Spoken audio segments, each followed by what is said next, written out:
Hey,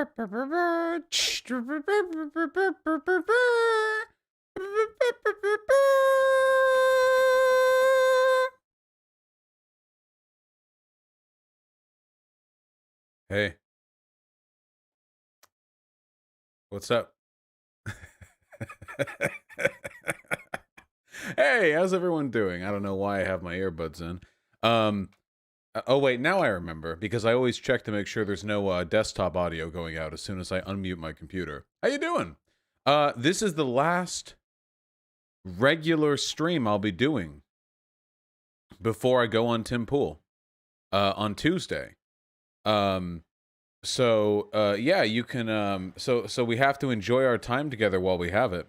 Yeah. That'll be fun. Wow, cool. Is that a lawnmower? The literal fucking nanosecond I go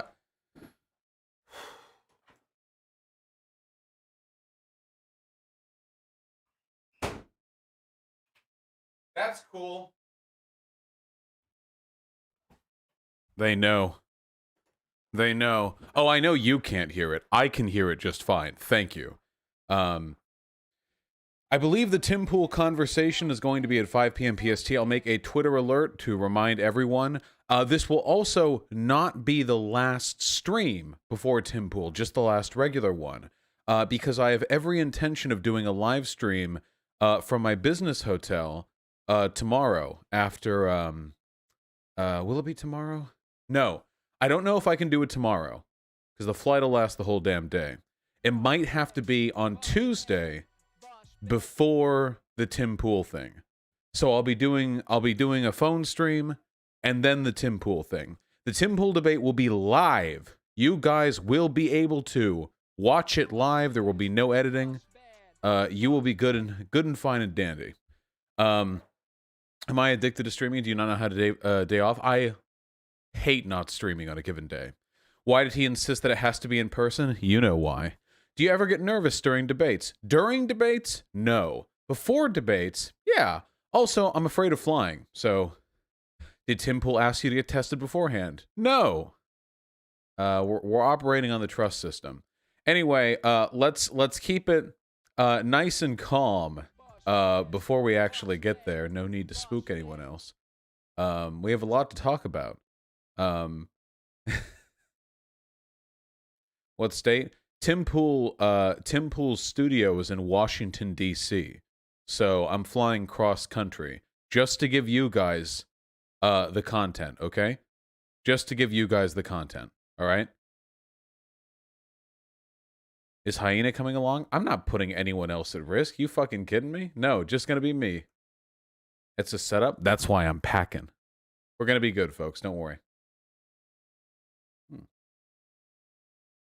I seriously hope it's not a trap. I love you guys. I hope you know that. But if you sincerely believe that Tim Pool is going to spring some kind of fucking Proud Boys jump outside of his studio, you are fucking insane, okay? It's gonna be fine, all right? It's gonna be fine. Anyway, before we get to Amnesia, we have a couple of segments that I'd like to go over. Does that sound good to all of you? You think you can handle that? Or will you continue to rant on this Tim Pool subject before the goddamn conversation? Yeah, if you actually think I'm gonna have to, like, duel people outside the fucking studio, you live in an action movie, okay?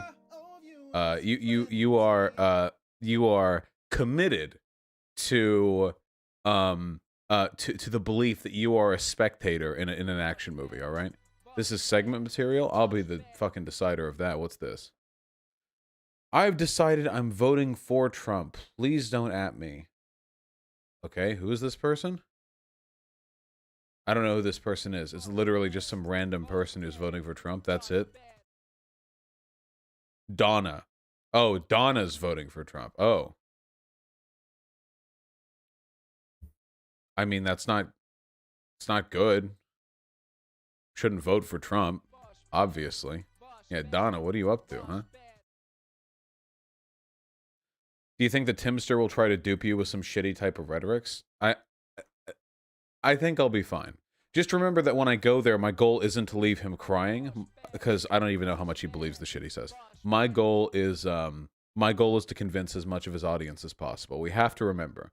We have to remember. Let me see. Oh yeah, Crout has been doing some like weird shit lately. You guys know Crout? Crout makes the videos with like the little polyball thing. You know what I mean? Nice, Sanderhall. Crout, he had like was kind of part of the alt-right but not anymore, you know, that kind of thing. You know what I'm talking about? Well, anyway, I have no idea why. I had a fairly pleasant conversation with him like a year and a half ago on stream, and now for some reason he like shit talks me. Like he calls me a tanky and does like the pedo accusation thing or whatever, and I haven't interacted with him in like a while. It's really weird. But here's a tweet from Crout.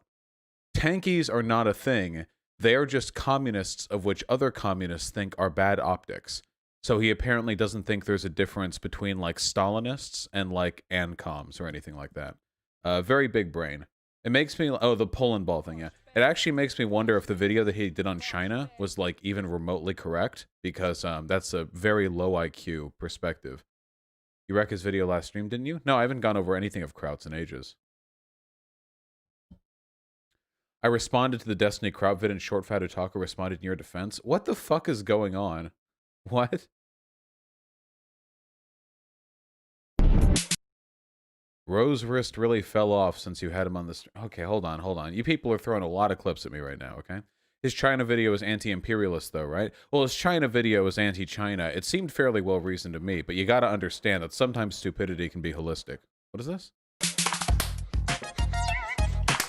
I see. Rose wrist is doing a Fortnite dance. Very good. Very good. Very good. He said China is authoritarian because communism. Yeah, stupid opinions like that are the reason why you can't take this stuff too seriously. There's nothing even remotely communistic about China. In fact, China's internal policy... It's funny because in the video that Crout did, he actually acknowledged the fact that Xi Jinping has been making an effort to move away from the legacy of Mao and away from communism as like a broad planning strategy. And even in that video, he acknowledged that they're moving away from that. But I guess...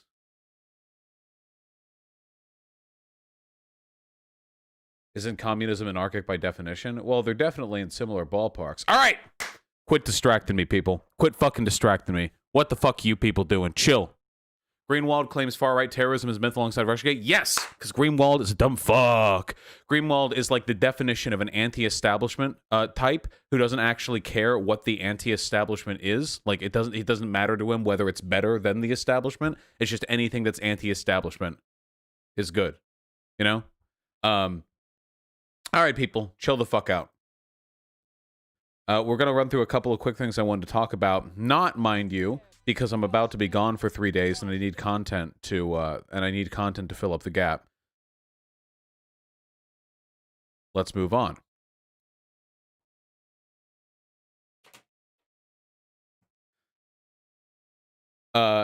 So really quick, okay, we're getting near the end of the electoral cycle. It's insane. What are we, 8 days away now? Like, we're like really, really, really, really close. We're really, really getting there. And that's terrifying because it feels like this is going to be the culmination of a lot of effort we've all put in. But it also makes me a little bit more, how do you say, a little bit more unconcerned about the sort of broader left union strategy that I've been trying to engage in with my cum pledge over the past 2 months. There's a criticism that I'd like to make. Can we live with that? Can we live with a criticism? A single criticism. Maybe of a person you guys like. I don't like this person, okay? Ryan Knight. Dear AOC, you did not invent the Green New Deal. The Green Party did in 2006 when they formulated the Green New Deal Task Force. You co-opted their plan and watered it down to make it friendlier for Wall Street. The real Green New Deal is eco-socialist and better for the planet. So on and so forth. Now, he goes on to say, and credit where credit's due, that he still supports AOC, and that he credits AOC for popularizing the Green New Deal. But there's a very specific element of purity politics that I really want to criticize here. First of all, and I'm sorry, I'm throwing out the ad homs right off the bat. Okay, this is about the worst slur you can call a person. For the longest time, Ryan Knight was a Warren supporter. All right, sorry. That one stung the teeth on the way out a little bit. Just to keep in mind, this guy is not like some hardline fucking ML mega big dick lefty or whatever. This guy was a Warren supporter. And in my personal opinion, probably a grifter. For fuck's sake, the guy's tag is proud socialist, you know? What if my Twitter tag was not a liberal? I mean, how do you think that'd go over optically? Whatever. The problem that I have here is, man, the more I learn about them, the lower and lower of an opinion I have of the Green Party. This is a little bit of a spiel, but when you look into it, it actually seems like they've never really had any meaningful plan for national organization or for taking power, and that they're full of a ton of fucking weirdos, from TERFs to like crazy anti-GMO and like anti-vax types, to people with utterly contradictory perspectives on the degree to which government involvement should be fixing social problems. The Green Party seems like more of a sort of refuge, like a Tatooine, like dingy tavern full of left-leaning anti-establishment types, more so than it does like a cohesive political party with a strong vision, you know? Yeah, it's like an orgy with a very, very, very lax attendance policy, you know? There's a lot of shit going on over there. Y'all got to be left-leaning, kind of, but the variance is massive. So even if the Green Party were to pass the 5% threshold, which they won't this election, it's not possible. Even I don't trust that they have like a plan for power, but that's not what I'm talking about here. Fundamentally, the issue that I have here is the left and their relationship with strategy. Okay, man, listen. How well do you think the right in this country would be doing if all of the white nationalists and neo-Nazis had said, fuck it, we're not voting for Trump. That guy's a Jew-loving piece of shit because he's a Zionist. You know? Or what if all of the Republicans had said, hold on a second, I'm not voting Republican. All these motherfuckers have had mistresses that they have take abortions. Or all these Republican politicians who talk about family values are on their 14th fucking wives. And yet, they keep voting. And the reason they keep voting is, and remember, we're talking about conservatives here, in large part because they have no fucking idea what they're doing and they're led by fear, the same way you lead a fucking dog by its collar. But, additionally, because they're not obsessed with purity politics. The right has never been obsessed with purity politics, not real purity politics. They're very, very easy to get to fall in line. But amongst the left, I feel like there's actually a stigma to the concept of strategy. Have you guys noticed that? Because I noticed this all throughout the past year, the whole electoral cycle, where the two things that make political parties viable and politicians viable, strategy and compromise, are actually like dirty words in like the lefty lexicon, you know? So compromise. Now there are good and bad types of compromise, of course. Like, for example, remember how Obama watered down the ACA for like a good long while, and then not a single Republican voted on it anyway? You remember that? That was fun. That was some good compromise right there. You know, that was a good one. There's good compromise though. Like, for example, Bernie Sanders making a move to push the entire policy position of the Democratic platform leftward by utilizing the radical populism of the left-leaning young people in this country. I believe in my mind that Bernie Sanders is probably a socialist. If you look at his history and some of the shit he was up to back in the 1970s and 60s and shit, I don't think this guy's stopping at like free health care. I don't think that's where he like in his head, I don't think that's where he stops, okay? But if he if he went on to become a politician, you know, as he has, you know, you're not going to win the presidency talking about the complete abolition of the capital class, because you would have suicided via 18 you know, hollow point rounds to the back of the skull from your business hotel in DC long before you're ever going to get anything even approximating a majority of public support, you know? It's just not going to happen. So but he's done a tremendous amount of good. And I just feel like lefties kind of like, I don't know, like they resent it, you know? I think a lot of lefties have a very strong emotional investment in the idea that they are the best at the thing they are. But the problem is, the thing they define themselves to be, like the metric they validate themselves by, is an internal moral purity as opposed to an external active effectiveness, you know?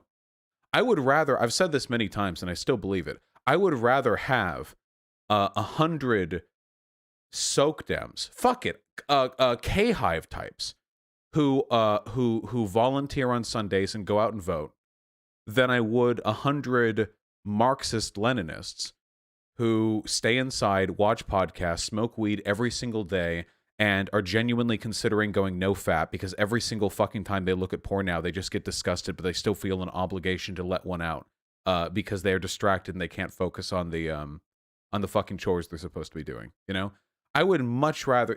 Sex is counter-revolutionary.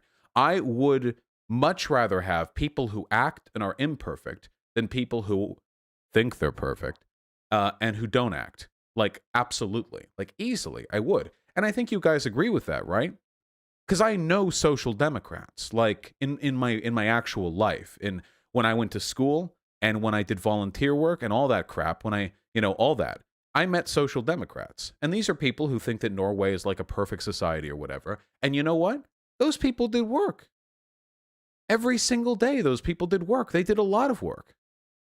Not Shoe on Head, no. Shoe on Head also presumably inside all day, smoke weed every day, masturbates 8 times a day. No, not every soak dem, okay? Just the soak dems that I knew, a lot of them did a lot of work, and I respect that. But a lot of the socialists I know are so consumed simultaneously by doomerism and purity politics that to them getting involved is actually a mark against them because involvement necessitates compromise, and compromise is a mark against the metric.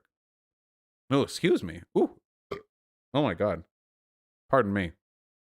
I ordered food right before stream. Now that right there is the authenticity that makes me a better political commentator than David Pac-Man, Sam Cedar. There you go, folks. I'll burp into the mic. It bugs me. It bugs me because I feel like the left can't move past this unless we just get rid of this idea. This idea that the act of moving away from purity in favor of pragmatism is in some way counter-revolutionary, you know?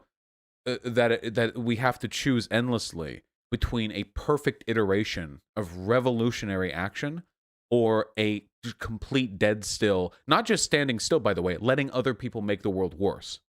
And that's the only choice we can make, because that's the only choice that preserves our purity. I suggest this, people, and this is why I'm a utilitarian, because it gets rid of fucks like this. That's why all these people talk about voting on principle, because they don't want the morality of their character being evaluated by what they do to the world, only by what they personally think and feel. But here's what I suggest, okay? I think it is a moral wrong to not do the best you can. Personally, when we're talking about being a socialist and trying to make socialism happy. Now, nobody's perfect. Everyone's going to do moral wrongs once in a while. I don't stream 24 hours a day. We're all human. Nobody's perfect. That's fine. But some people take pride in inaction. And as far as I'm concerned, that inaction is a strike against you. And I really, really, really hope we can get rid of this soon.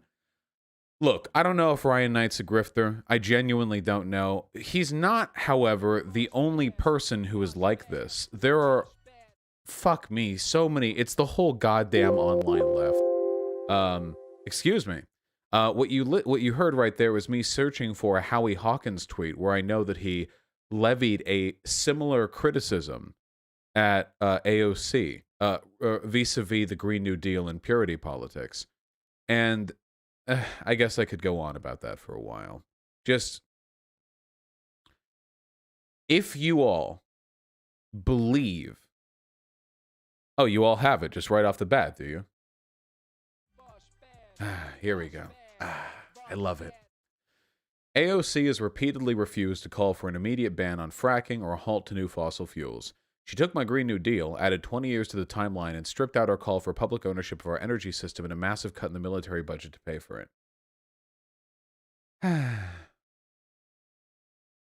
And she made it a subject of national discourse. Don't leave out the last part. And she made it something legitimately considered by a large portion of the American electorate. Don't forget that last part. That's important, you know? I don't think that Green Party is CIA. I think a lot of lefties have a very inaccurate understanding of the actual political motivations that determined people's votes. I think a lot of lefties genuinely believe that doing good things through policy is just about hardlining it through, not getting any compromise. When in reality, what that is a process for getting yourself ostracized from every conceivable avenue for power. If we ever want to go revolutionary, by the way, I mean, if the conditions are set up, there's nothing wrong with that. I mean, if you ever want to go hard, by the way, that's great.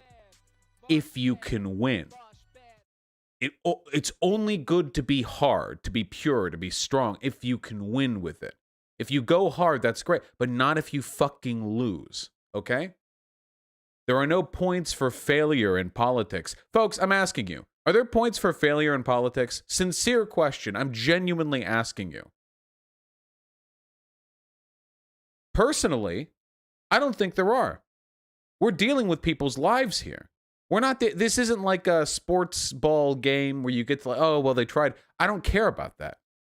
If Nixon failed, he got off easy. Wait, I don't mean if you personally failed, do you get punished for it?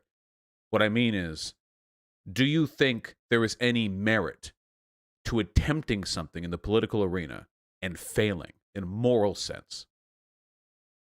And I don't think there is. We're dealing with people's lives here. Even with the best of intentions, even a morally perfect human being. Bernie did it? No, he didn't. Bernie radicalized hundreds of thousands, maybe even millions of people.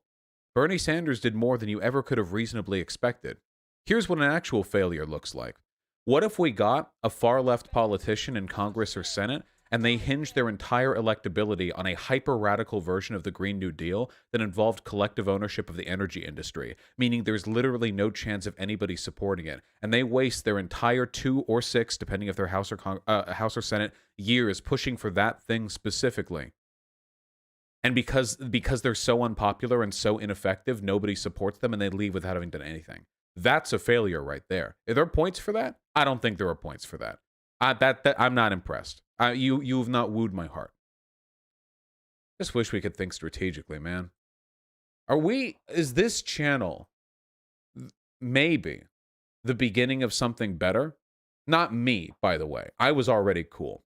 But the potential for us, or for this hardline perspective on pragmatism to spread out somewhat, maybe not over the whole left, that's ridiculous, of course, but the beginning of that, you know? Small intellectual tendencies or small, extensions of them can snowball into much grander ideas. The way ContraPoints inspired an entire genre of YouTube, or the way that what was Alex Jones, who was originally just like a fucking loony peddler, ended up basically defining far-right conspiracism. Or the way Destiny opened up the entire progressive debate bro space, you know? If there is anything that I'd like to come from all of this, it would be, without a doubt, a movement towards strategic thinking in the online left. Away from the LARPing, away from the CIA bait, away from the ineffectuousness, towards pragmatism. That's what I would like to see. Because pragmatism, by its definition, will get us towards socialism faster than anything else. If it's not pragmatic, it's unpragmatic. If it's unpragmatic, it's probably not working that great. One can only hope.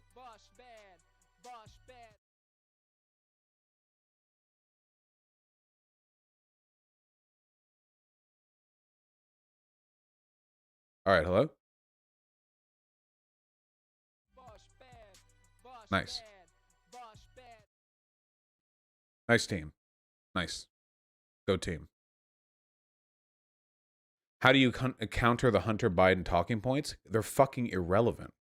Why would I ever dignify? There's a reason why I've barely talked about Hunter Biden at this channel. Why would I ever dignify some last-second, hyper-unreliable accusations about the son of a political candidate that have fucking nothing to do? Here's the counter, okay? Here's the counter. You ready for it? What's the worst verifiable accusation against Hunter Biden? What is it? Is that he was able to get business dealings because of his name? That was it? Do you have any idea how much money Donald Trump himself has paid out on account of misappropriated business expenditures during his presidency? What about all the tens of millions of dollars that he's funneled from taxpayers into Mar-a-Lago by going on trips there where he has to pay for his detail, Secret Service, his advisors? What about the fact that for some fucking reason, Trump's entire family is now in politics? Did anyone even notice that? Did anyone even fucking notice that? Like, I just blinked, and all of a sudden, Trump Jr., Eric, and Ivanka are all, like, major political figures. That's not normal. That's not a normal thing that happens. Yeah. It's the most blatant nepotism, possibly in the history of the country. He's also the only president to ever not recuse. It's not recuse yourself. What's the term? When you leave your businesses. He's the only president to just not do that. You know? Divest. Thank you. Divest. Thank you. To divest from all of his businesses. Still hasn't released his tax returns. Yeah. If your argument is Hunter Biden made a couple mil because his last name was Biden, okay. But sure, fine. I don't think Washington politicians are all flawless. I don't like Biden, whatever. That's totally true. But if you're going to pretend this is some groundbreaking partisan conspiracy theory about Hunter Biden, when Trump is like actively taking a shit and wiping it with the Constitution, just blatantly violating all these laws, well then I don't care. Fine. Your candidate's still worse than mine. I don't need to defend the moral, legal purity of these candidates. I just need to say they're better than Trump. Simple as that. All right. Remember when the Green Party candidate called nuclear plants weapons of mass destruction and they still haven't ever retracted it? Wonder why they can't win. Oh, I completely forgot about that. Oh, that was so fucking dumb, dude. Jesus Christ. I remember that. That was a good meme. That was only 4 years ago. Damn, dude. How time flies. That's amazing.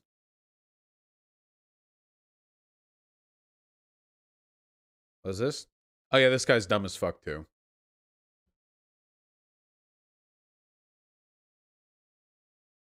Stein also gave credence to 9/11 trutherism. True.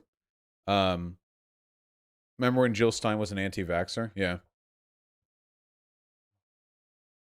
What is this from SFO? To be honest, it's hard to stomach anyone acting in good faith. I can't watching Vaush and Ethan Ralph for the same reason, but I can watch Contra, Blair White, Sargon, and Crout because they all genuinely believe what they're saying, even if I disagree with them all. I think he means good faith here, so he thinks I'm a grifter. One of the most interesting accusations against me are the persistent accusations of being a grifter, which is really interesting because I feel like I've demonstrated sincerity to a degree that virtually nobody else has, you know? It's easier for live streamers to be sort of outed as being grifters because we're doing all this unscripted stuff. But I mean, I've been fairly fairly consistent. How is Sargon not a grifter? No, Sargon is actually that dumb.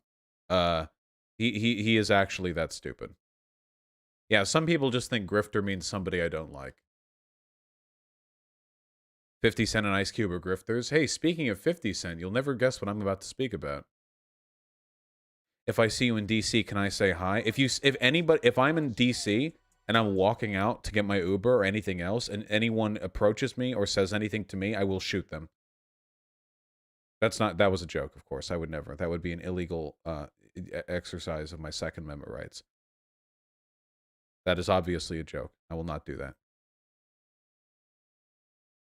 You were a bit dishonest in the Destiny debate? No, I wasn't. I've never at any point in time been dishonest while speaking on this channel. There have been times when I've been wrong. You can accuse me of being wrong, but I've never been dishonest. You don't want to meet your fans? No, not while I'm in fucking DC. Jesus. It'd be an honor to be shot by you. Okay, yeah. All right. Chill. Give me 1 sec, and then we're going to go over the next thing.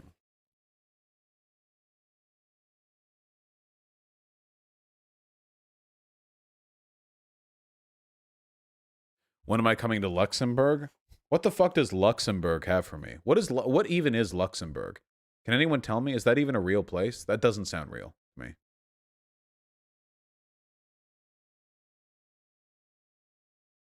Boobers? It's got boobies?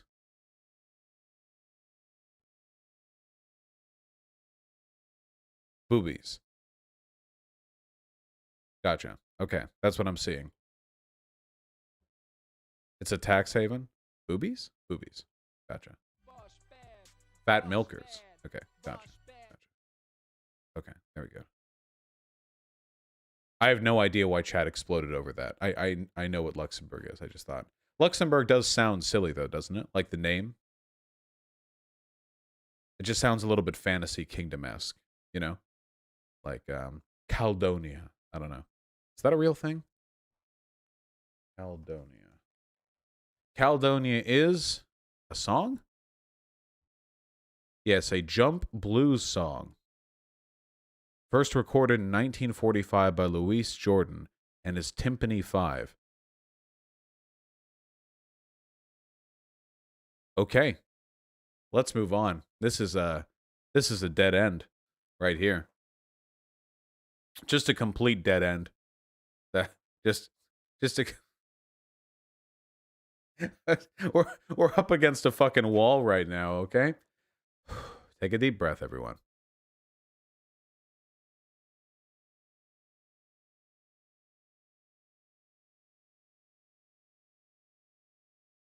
Listen, okay?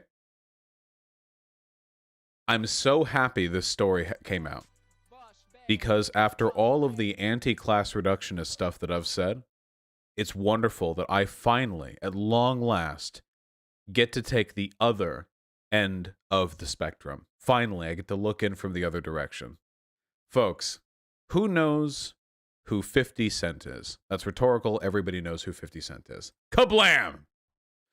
Just a couple of days ago, 50 Cent said, and I quote, "I don't care if Trump doesn't like black people."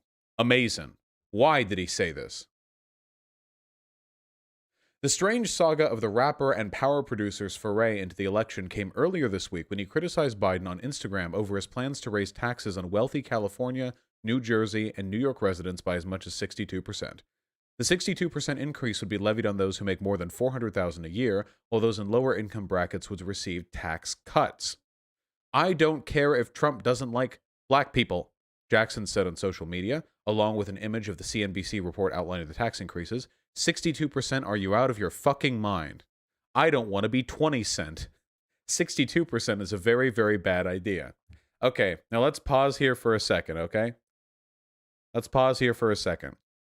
Now, first of all, I appreciate the fact that even an exorbitantly wealthy man like 50 Cent has no fucking idea how tax brackets work. It's actually insane to me. Like, Jesus Christ, okay? Let me explain really quickly.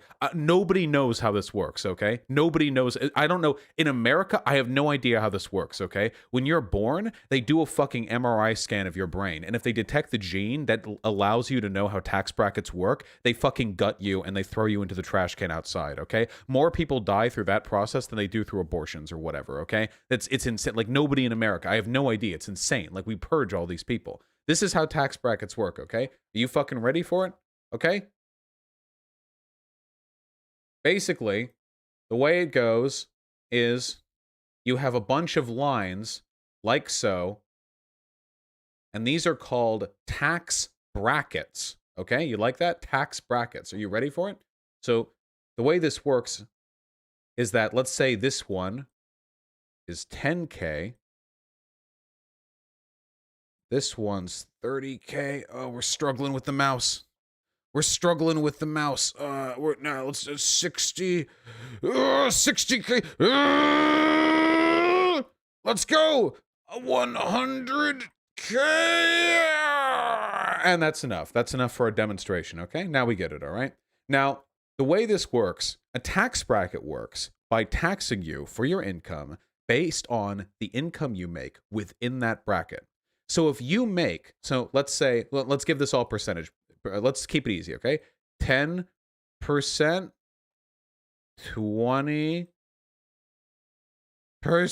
Oh man, that one was struggling. Oh god, it's getting worse. My fucking mouse skills are getting worse. 40%. Oh yeah. Okay. So the way this works, guys, let's say you make $9,000 a year. How much do you pay in taxes? Answer. Come on. Chat delays on low. Get to it soon. That's right. Fucking nothing. You pay nothing. Because you haven't met even the lowest bracket for income taxes. Okay? Now let's say you make exactly $20,000 a year, which means that $10,000 of your income passes the lowest bracket. How much do you pay in taxes per year? I see people in chat saying 2,000. You're wrong. You're wrong. You're wrong. You're wrong. It's 1,000. You pay 1,000. You pay 1,000 a year because even if you're making 20K, only 10K of that is in the bracket. Only 10K of it gets taxed at 10%. Okay? If you make 30,000 a year, then you have 20K that's in the bracket, and then you have 2,000 that's being taxed. Okay? Let's say you make $100,000 a year. You ready for some fucking math, baby? Okay? I'm the Joker. You're making $100,000 a year. How much do you get taxed for? Okay? Do you get taxed $40,000 because that's 40% of $100,000? No, you fucking moron. You do not. You get taxed, 10% of this 20K. You get taxed 20% of this 30K. And you get taxed 30% of this 40K. And actually, if it was 100K a year, it would stop right here. It wouldn't have gone above this bar right here. So ignore this part. This last part right here doesn't exist. Don't shh. That's not real, okay? That's not real, okay? So if you're making $100,000 a year, that would actually mean you get taxed $2,000 for this, and then you get 20% for that. So that would be 20% for the 30K there. That'd be $6,000. So $8,000 total up to here. And then for the last bit, you have 30% tax at the remaining 40K, which means 12. So you pay $20,000. You would pay $20,000 if you made $100,000 a year. 20% of your total income, not 40%. 20% of your total income, not 40% of your total income. See, look at that. You ended up paying half. You ended up paying a fifth instead of 2/5. That's crazy. Yeah, 80K, that's still good money. That good money. But hey, listen, leaving aside 50 cents inability to understand the very basics of our tax system in spite of being an exorbitantly wealthy person, he really wants to keep his money. He really, really, really wants to keep his money. You're explaining marginal rates, not all rates, not all marginal. This is the basic tax bracket system. Please work with me. Our tax code is deliberately incoherent because the IRS was lobbied to, or sorry, not the IRS, Congress was lobbied to by businesses that do your taxes for you at a certain amount of money. So instead of the government just sending you a fucking bill, instead you have to do all your taxes and it takes you a million years and it's incentivized in such a way that you have to send it off to experts, okay? The only reason we do our own fucking taxes the way we do, the only reason that during my childhood my dad would spend 3 fucking days tallying up receipts to mark down every fucking deduction he possibly could is because companies lobbied Congress. It's that simple, okay? Yes, it's all very complicated, but that's the basic of how tax brackets work, okay? That's the basic of how, the absolute most basic understanding that you would need, which 50 cents still falls below. Now, what is 50 cents net worth? 30 million, which apparently it used to be 150 million, and now it's down to 30. I don't know how that happened. Apparently my man's not that good with money in like every way. Wow. I 30 million shockingly low for 50 Cent. I was expecting 150 million sounded right. I don't know what my man's doing with with with this fucking money over here. But he doesn't really do much anymore. My dude, you have to do a little bit more than not doing much to drop from 150 million to 30 million dollars in net worth, okay? Yeah, maybe he's declaring it really, really low. Listen, if he gets arrested for tax fraud later, I don't know, whatever. I don't care. The point that I'm trying to get at here actually isn't about teaching you motherfuckers about tax brackets, okay? I want to teach you guys about something a little bit more important, okay? I want to teach you something about class privilege, okay? Because you have to remember,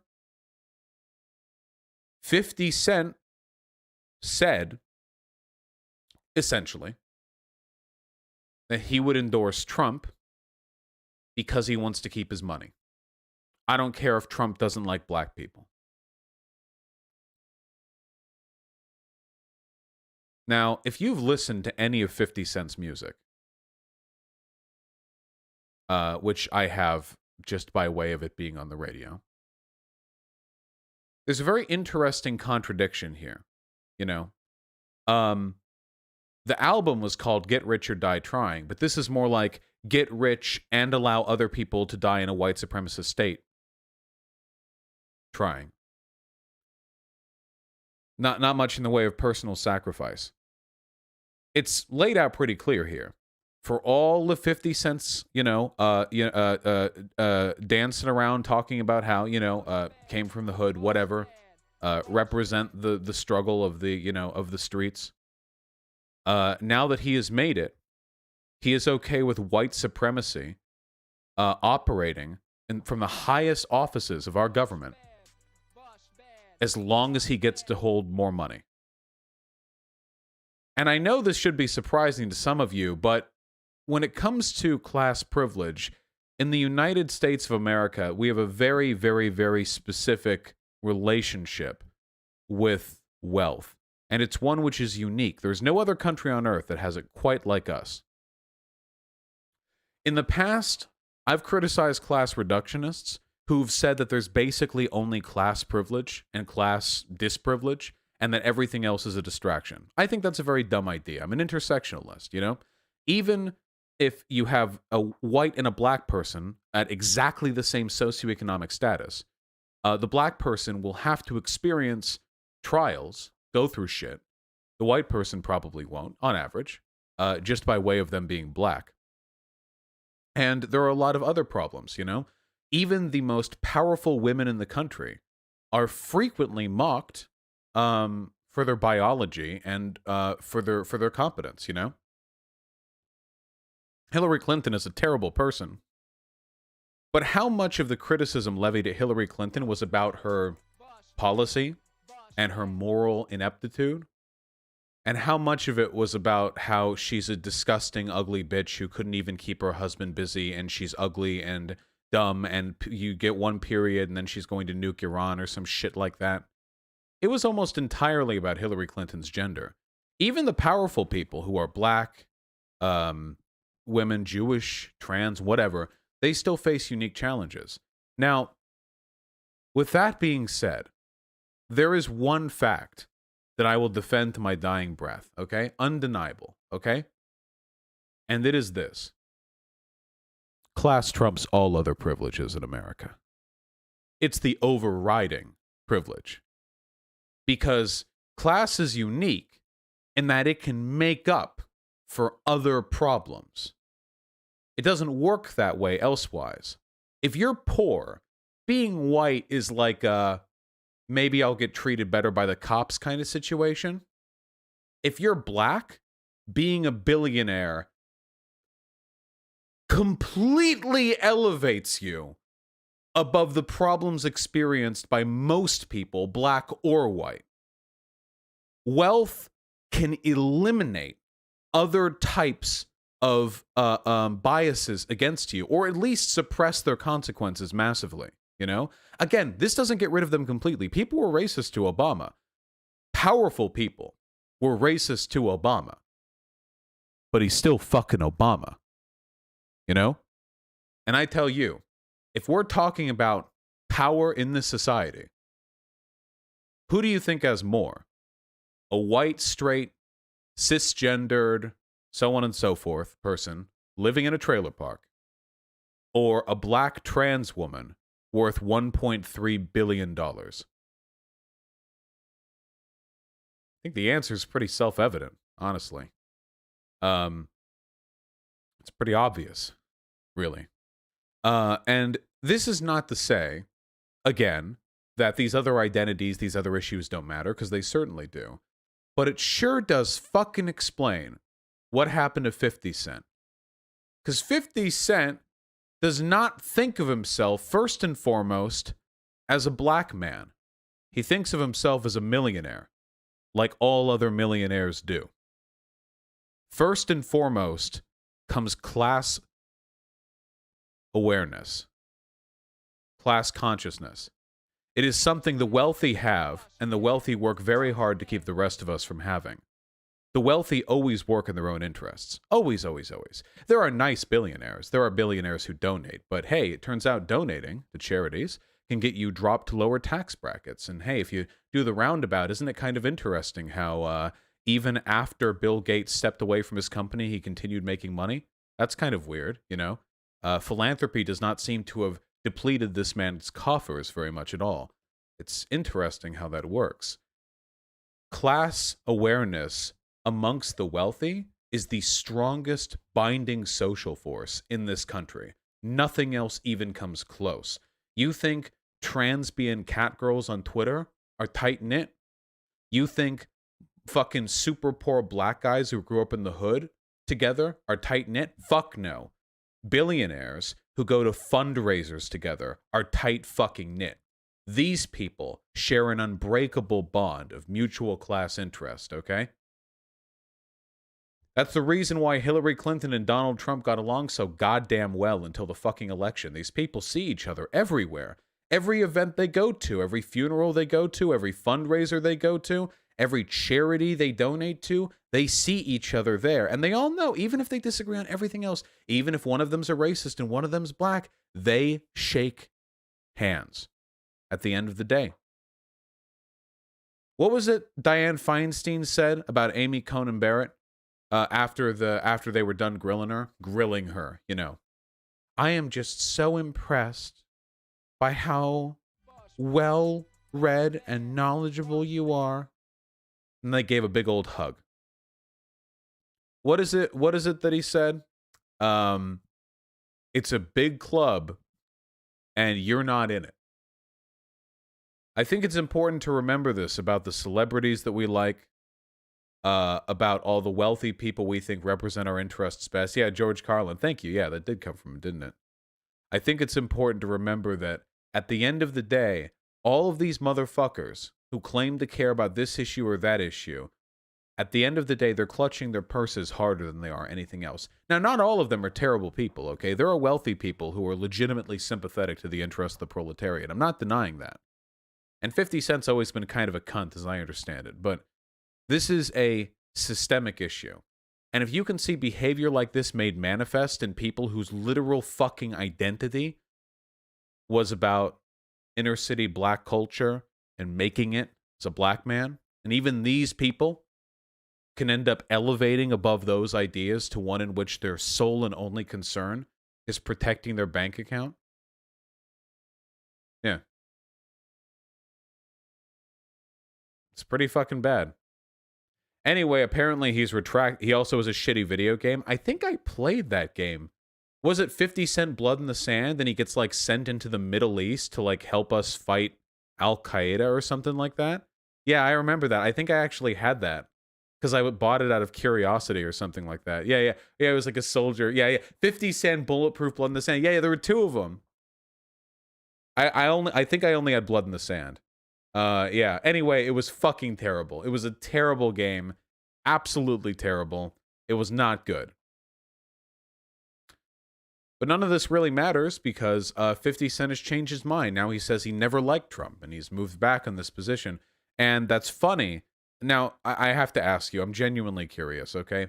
Over the past week or so that this has developed, what do you think happened? Do you think he had some sort of epiphany where he recognized that his class interests were getting in the way of his heart and he changed his mind? Or do you think he got backlash from his fans? Because a fuck ton of his fans are black guys and white guys who don't fucking hate black guys, who thought, wow, that sure is a crazy fucking move away from your expected position on this issue. I am not in favor of this. I think the backlash got to him real goddamn hard. Did you read the article you shared on Twitter? Yeah, the article is about how his ex-girlfriend chewed him out. I'm going to be honest. Listen, I don't believe that. Tabloid newspapers are obsessed with narratives. That's not really the narrative I'm getting out of this. If I had to make a guess at it, I would say it was probably the overwhelming public backlash that probably would have motivated this a little bit more. But it's easier to say I had a heart-to-heart with my ex than it is I took a look at all of my ex fans walking away. You know, just my personal opinion. But doesn't Bill Gates want to give basically all of his money away? And how's that been going? What's his net worth? Hold on. 110 billion. Wow, he's worth more than he ever has been, even though he doesn't fucking do anything anymore. He's worth like twice as much as when he retired. He can't, dude, he's like cursed or something. Like no matter how much money he throws away, more of it grows into his pockets or something. Yeah, I don't know. If he's trying to give all his money away, he's doing a terrible, terrible job. Okay?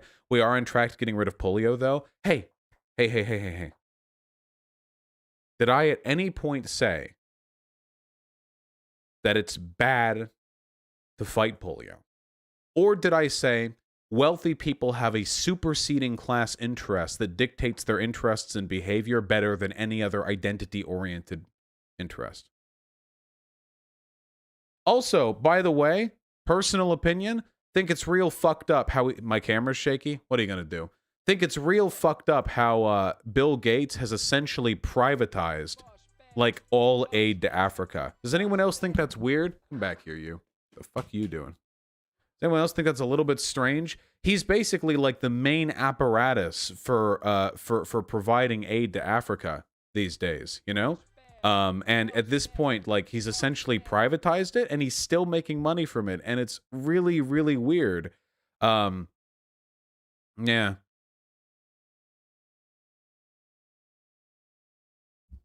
Turn back 5.98 degrees. Maybe I will, comrade. Maybe I will. Yoink. All right, camera, you gonna chill out?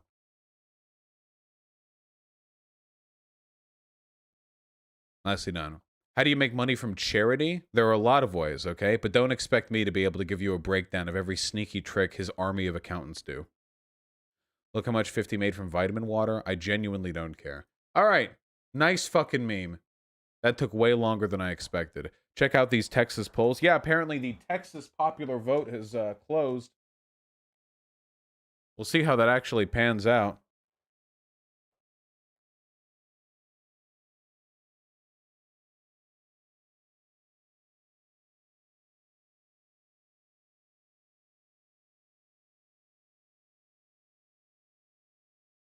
Talk about Kanye and Joe Rogan? Fine, I will. Jesus Christ.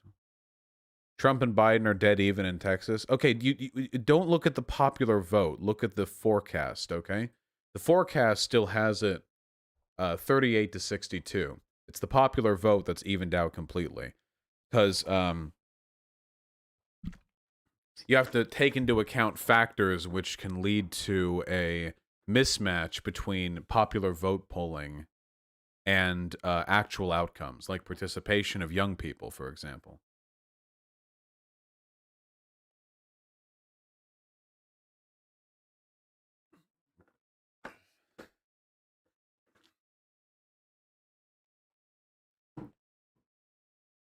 All right, go team. Texas has had more people vote already than the total 2016 turnout. Yeah, we'll see how that goes. Isn't chat on screen? It's literally on screen. Yeah, can you see it?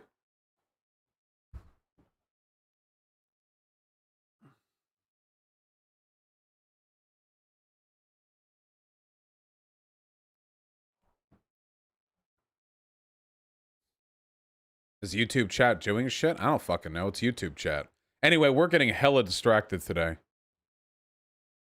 Hello, William Maranki. I see you and your verified YouTube name down there. How you doing?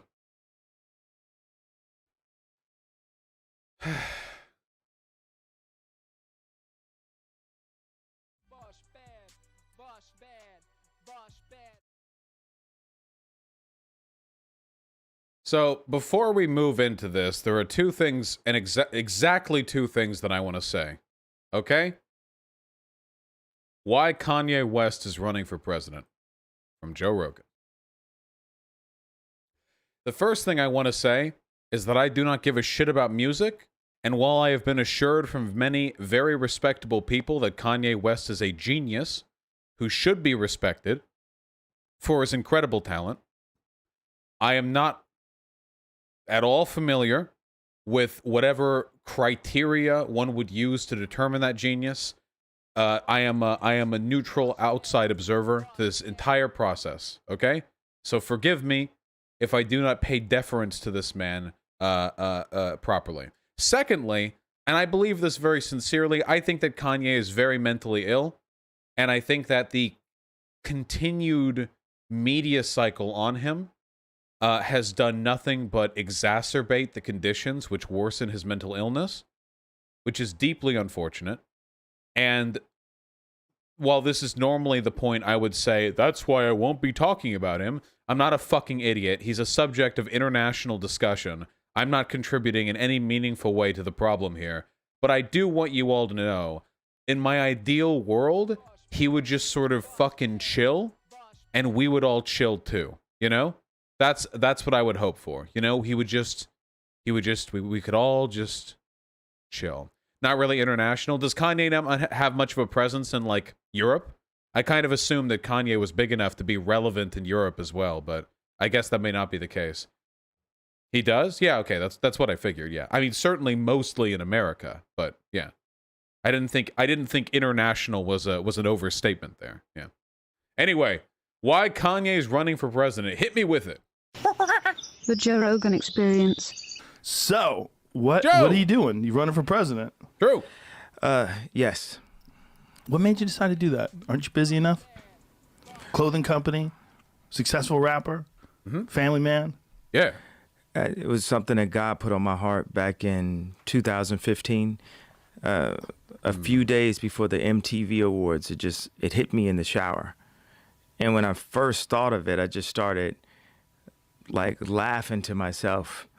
And it like all this like joy came over my body, just through my soul. And I just felt that energy. I felt that spirit. So then 2 days later, I accepted the Michael Jackson Video Vanguard Awards at the MTV Awards. And instead of performing, my array of hit songs, I gave just my perspective on award shows. But always, I knew at the end I was going to tell people I'm running for office. I'm running for president in 2020. And, just to have it even took. Okay. I'm speaking here to people who genuinely were interested in Kanye's presidential run. I have to ask you, do you not feel it's a little disqualifying if you are asked what made you want to run for president, and the answer is, I was in the shower and a bolt of lightning from God struck me with inspiration, and I knew all of a sudden I had to do it? In my personal opinion, the correct opinion there, the non-disqualifying answer there, is because I wanted to make a change, I wanted to make a difference. I am... Maybe I'm just feeling edgy today because I'm halfway through season 1 of The Boys, and we've gotten to the religious fundamentalist bit, but the relationship between religiosity and the government is something that I am very, and always have been very skeptical of, because people who are deeply religious serve a higher interest than those of their citizens, and it makes me very suspicious as to what they want and what they believe, Secularism doesn't prevent you from doing bad things at all, but if nothing else, religion can be a handy tool in giving people the means to ignore what might otherwise be very reasonable attempts on the part of reality to reel you in somewhat. And I know that this answer is motivated in large part by mental illness. I am perfectly aware of that, chat. You do not need to keep reminding me. Thank you. Hard to say it in that context, and people were just like, oh, like their minds were blown. And then I was hanging out with I had different friends that were, some people in the music industry, some people tech elites, different things like that, and they would really, they just. You can hate the church but respect people's religions at least. It depends on what part of respect you mean. So if by respect a person's religion, do you mean don't bother them about their personal privately held beliefs? Then of course, yeah, obviously. But do you mean when a person who could potentially be the leader of our government says they were motivated by an inspiration from God? I think that's something probably worth criticizing. One of the most cogent criticisms of the Bush administration back in those days was that Bush was a religious fanatic who justified a lot of the shit he did by saying God told him to do X. And when people are saying stuff like God told me to do X, you don't really have many good counter-arguments. You don't really have a strong... how do you counter-argue that exactly? How do you rationally engage with that? The president says, God told me to invade Iraq. How do you respond to that? How do you engage with that, Yeah, just say no, he didn't. Yeah, just argue with him about God, Just really took it as a joke.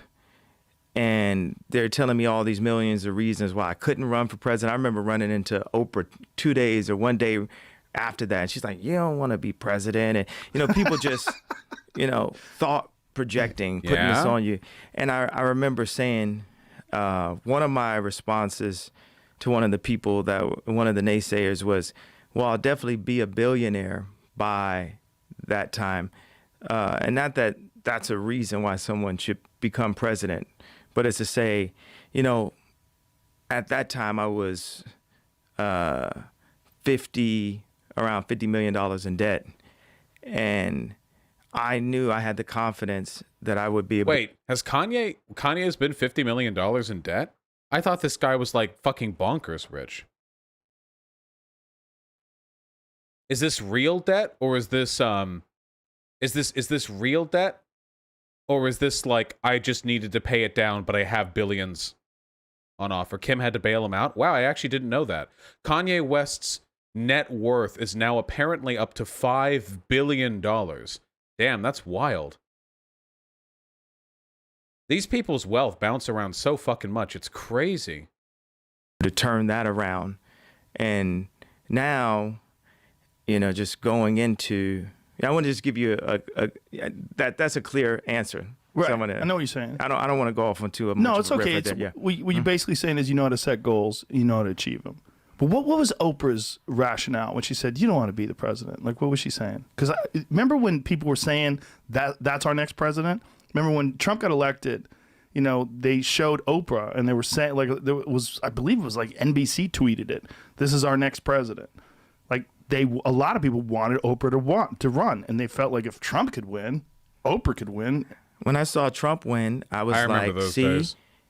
You can win outside. You can win if you're coming from outside of politics. I was young when Ronald Reagan was president. I don't remember. But Ronald Reagan was the governor of California before he was the president. He had actually proven himself as a politician, at least somewhat. Which is an idea that people have thrown out at me to be governor of California. To be governor of California. So anyone's better than this guy. Just go ahead, start there. Give it a shot. Open things up again, man. But I think my calling is to be.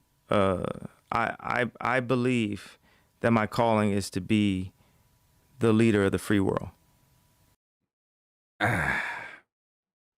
There's something to be said here about Kanye. I wonder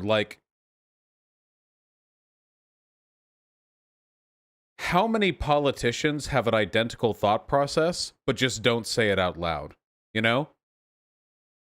Like, how many politicians believe the exact same thing, that they're divinely ordained to have power and to rule over others, but they're just a little... Yeah, Pence 100% thinks that.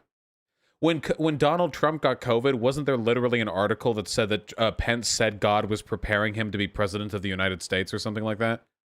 I feel like this is actually a fairly common belief.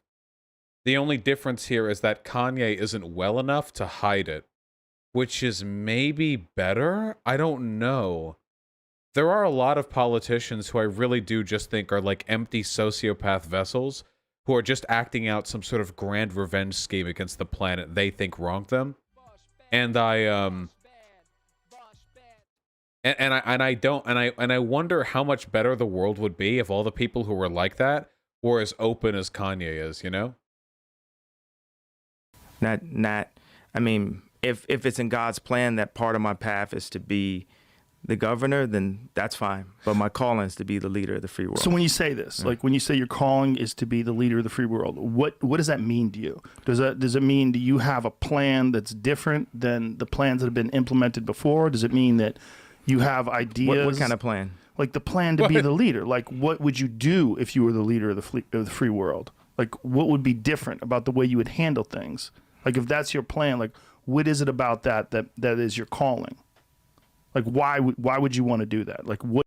There are people who are watching right now wondering why I'm looking at this, and part of it, I admit, there's an element of spectacle. The other reason is because I know there were a lot of people, a lot of conservatives, unironically saying that Kanye was based and that Kanye would be a good president. And a lot of these people are conservative-leaning anti-establishment types who are willing to jump on literally anybody who they think would shake the system up. One of my biggest criticisms of anti-establishment types is that a lot of them don't seem to have any concept of what is good or what is bad, only what is or is not establishment. First of all, a lot of anti-establishment types have no fucking idea what they're talking about. First of all, Donald Trump was a billionaire and a fucking coastal elite insider, okay? Kanye West is a billionaire with exorbitant amounts of power. If you want to be anti-establishment, you need to get some fucking middle-class people up to the presidency, okay? You need to get some fucking poor people up to the presidency, okay? But when we're talking about, like, who is or isn't the establishment, okay, so let's leave aside wealth and class privilege, even though that's like the most important fucking element of political discourse, okay? Let's leave all that aside. What else makes a person anti-establishment? Well, for a lot of people, it just seems to be how much you expect them to be president, you know? Anti-establishment is when you don't wear a suit and you say swears on TV. Anti-establishment is when you have a background in music, you know? Anti-establishment is like so on and so forth, you know? Is Kanye West anti-establishment? Yeah, probably. Not necessarily for good reasons, though. But isn't that important? It has to be anti-establishment for a good reason? That's kind of like an important component of that process. I'll tell you a good anti-establishment candidate would be, you say it in chat, AOC. AOC, middle class, could barely afford the apartment in D.C. after she was elected. Went from bartender to one of the most powerful women in the country, and she represents the interests of non-establishment citizens. She's not out here repping for tax cuts for the wealthy. She's out here repping the interests of the common person. And she's a gamer. Gamer. What does Kanye represent? You know? I'll tell you this, folks. Anyone ever tells you Trump is anti-establishment again, ask him, what policy of Trump's is anti-establishment? Policy. Not because he's mean, or because he tells jokes at rallies, or because he, you know, fucked little girls on Epstein's Island. It's not anti-establishment. What policy of his is anti-establishment? I'd ask the same about Kanye, but I don't know if he even has any policy positions. Drain the swamp? Yeah, and then he appointed a bunch of neocons and warhawks and fucking CEOs to his fucking cabinet positions. What do you want to do differently if you were the leader of the free world? Well, there was a couple questions in there. You said, why is that your calling? There's people who will say to me, they'll say, well, music is bigger than politics or more influential than politics, or celebrities are more influential. And I thought of it like if I was a pastor of 100,000 person church, but then I was also a captain, a sailor. What? And then we went to war, and I said, I'm going to man this ship that has 1,000 people, 1,000 soldiers on it, because God is calling me to take this position, even though I'm the pastor for, however big my audience is in hip hop, in music, or as just an influencer or celebrity, or just as a dad and a husband in my house. So I think what he's saying is that he would just mostly continue to be a rap artist or a gospel music artist or whatever. And then every once in a while he would like show up at the White House and send people to war. I think, as I understand it, I think that's the allegory he was building there. Like that's how he wants to change the world. Like he'd be doing music. Vaush, he has a God complex. Yeah, no shit. People who do things because they think God told them to think they're acting out God's will. It's no different from thinking you're a God yourself functionally. You act with the exact same unearned sense of moral entitlement. It leads to the exact same behavior. The world is like, there couldn't be a better time to put a visionary in the captain's chair. He's bipolar, Vaush? Wow, really? And that's not really? To say Is we haven't had Kanye West mentally ill? Before. I'm not coming here to down any of the other. I'm not here to down Trump, down Biden. I'm just here to express why. Why God has called me to take this position. So when you say a visionary, you think of yourself in terms of like as an artist, as a creator, as someone who has these thoughts that they manifest in terms of music and art and creation and design, the things that you do. Mm-hmm. That's why you think you're different as a visionary. Yeah, I think I'm different from. I mean, we're all different. So I'm definitely different from everybody. We're all different from each other. I mean, I do bump into people that seem to be like the same character inside a. Yeah. It's like. I've seen people, one of those before. Yeah, that people play the same I'm not roles. like other rap artists / politicians. You're just like the head of this company over here. You're the same kind of person. Yeah, I would be regretting this so fucking hard if I was Joe Rogan. Holy shit. It actually does feel like Kanye doesn't have much of an internal dialogue, you know? Like he just has kind of like an almost pre-programmed response to inquiry.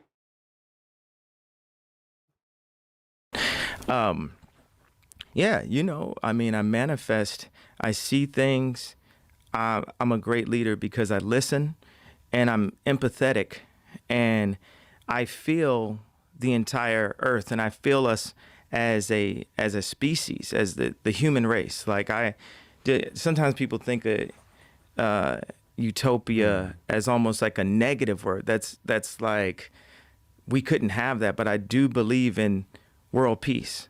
Like people hit me with one of the things Oprah said is she said, you got to bone up on your foreign affairs. This sounds like me answering a college application question. Like, because it's Oprah talking, so I'm going to remember a lot of what the conversation was. But that's the first thing she said was, foreign affairs and foreign policies. Like, just, I think Man, fuck, this is hard to watch.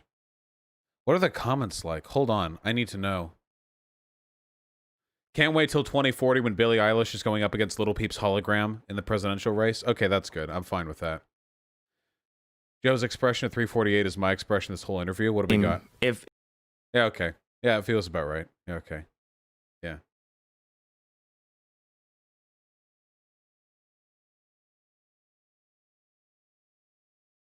This is painful to watch. He spoke a lot without actually saying anything. Okay, interesting. I feel like Joe Rogan's audience would be the most amicable to the idea of a Kanye presidency. I swear I came into this video open-minded, but I just can't. I can't. No. Okay. Don't care how many of y'all think this guy's a musical genius or whatever. He takes himself way too seriously. Okay. Doesn't answer anything. Not a Kanye hater, but damn, he just talks in circles without a concrete answer to every question. Okay, this is good. This is good. Do you wanna hear my most lib take? Are you ready for it? The libest take that I've got for you folks. I'm ready to see it on Twitter, okay? Are you ready for it? Okay, get ready for it, all right? I know, it's gonna be rough. I actually think that by default, politicians should be professional. Not lib civility politics. It's fine to get mad at fascists or whatever. But I think that when it comes to a baseline standard of professionalism, this is actually very important for politics. The main reason for this is because you want people to behave in ways that, how is it a lib take? That's the joke, it's not. You want people to behave in ways that maximize the likelihood of them focusing on the important narratives. If that makes sense.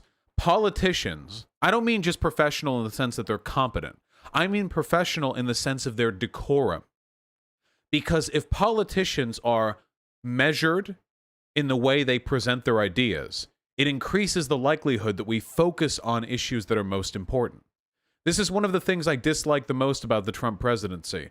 Turning the presidential election into a wrestling match, you know, where you can just say anything. Like Donald Trump will go up there and he'll just say anything. He'll insinuate his opponents are pedos. He'll say they should all be locked up. He'll say, and while civility is cringe, the default expectation of civility or of professionalism or of decent decorum encourages people to focus on the issues more than the showmanship of just insane, perpetual, angry political engagement does.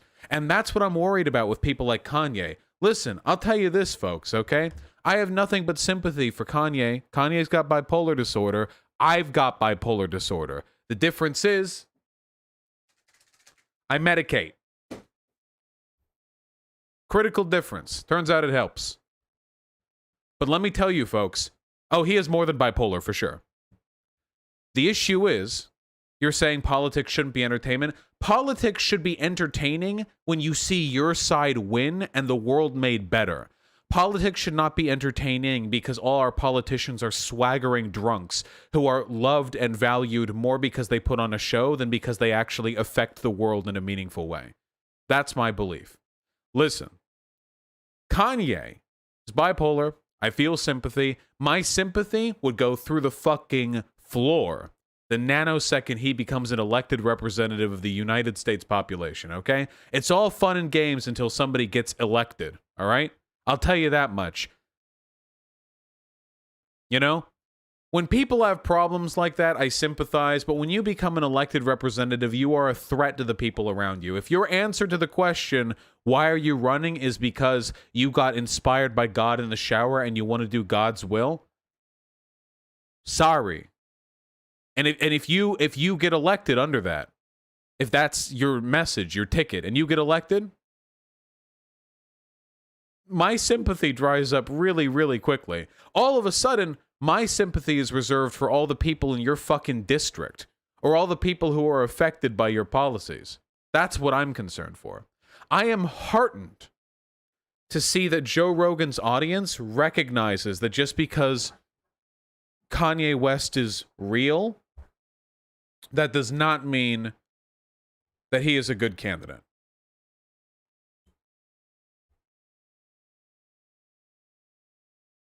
Oh shit, I'm getting a call. 1 second.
Toss a coin to your streamer, oh viewers aplenty.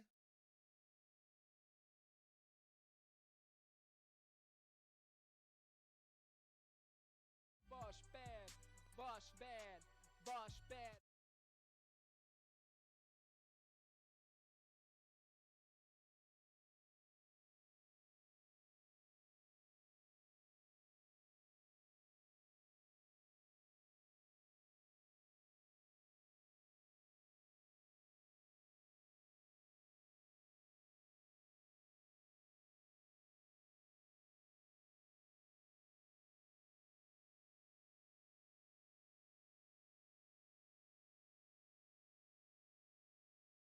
Vaush bad, Vaush bad, Vaush bad.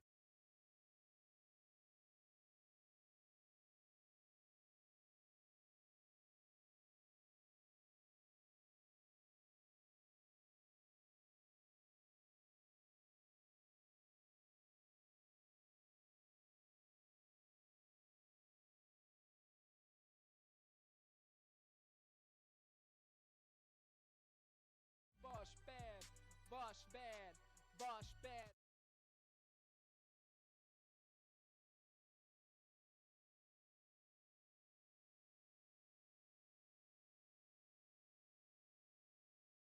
Vaush bad, Vaush bad, Vaush bad.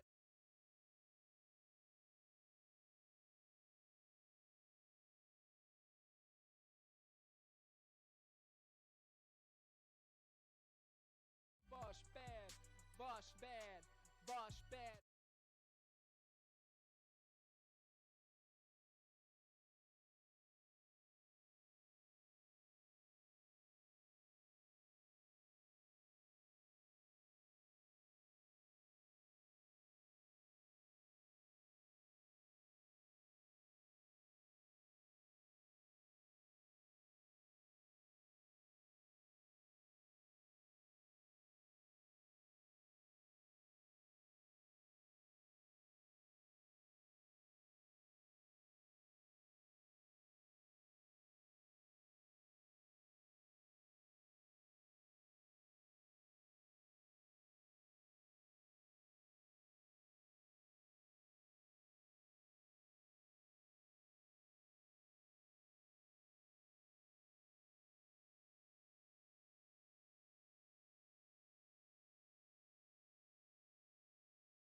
Real fans would stay. Actually, a surprising number of people stayed. Were you guys that curious about what I was doing? Probably. Sorry, I tried as hard as I could, but YouTube did not accept my request to give me a 1 million subscriber plaque before hitting 1 million subscribers. I pulled every string that I have, but they were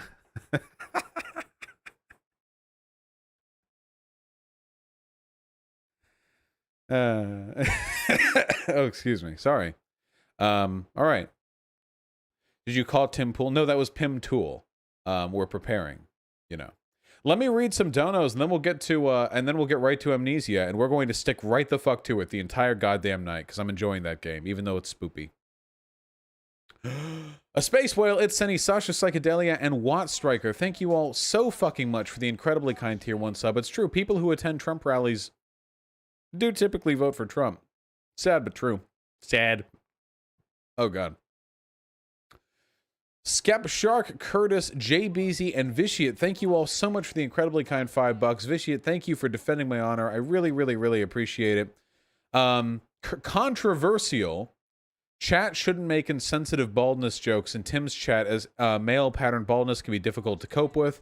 Address this idea is not the beanie. Well, I don't care if people are, like, mean to Tim, like, generally. I do generally agree with that. If you're going to make fun of Tim, I think there are definitely better things to make fun of him for than the balding thing. If you're going to make fun of the beanie thing, it's more because he's really insecure about the balding than it is the balding itself, if that makes any sense. But when you guys go into his chat, you guys don't need to be typing out anything insulting to Tim. What you need to be typing out is, wow, as a conservative and an avid viewer of Tim Pool, I'm really impressed by Vaush's performance here. I was expecting him to be, you know, just another sort of SJW, but now that I'm listening to him speak, I'm really starting to be moved by some of his ideas. I want you guys to, as a conservative, your way through the whole goddamn thing, okay? Now, do whatever you want. I love you guys. Just watch the damn thing.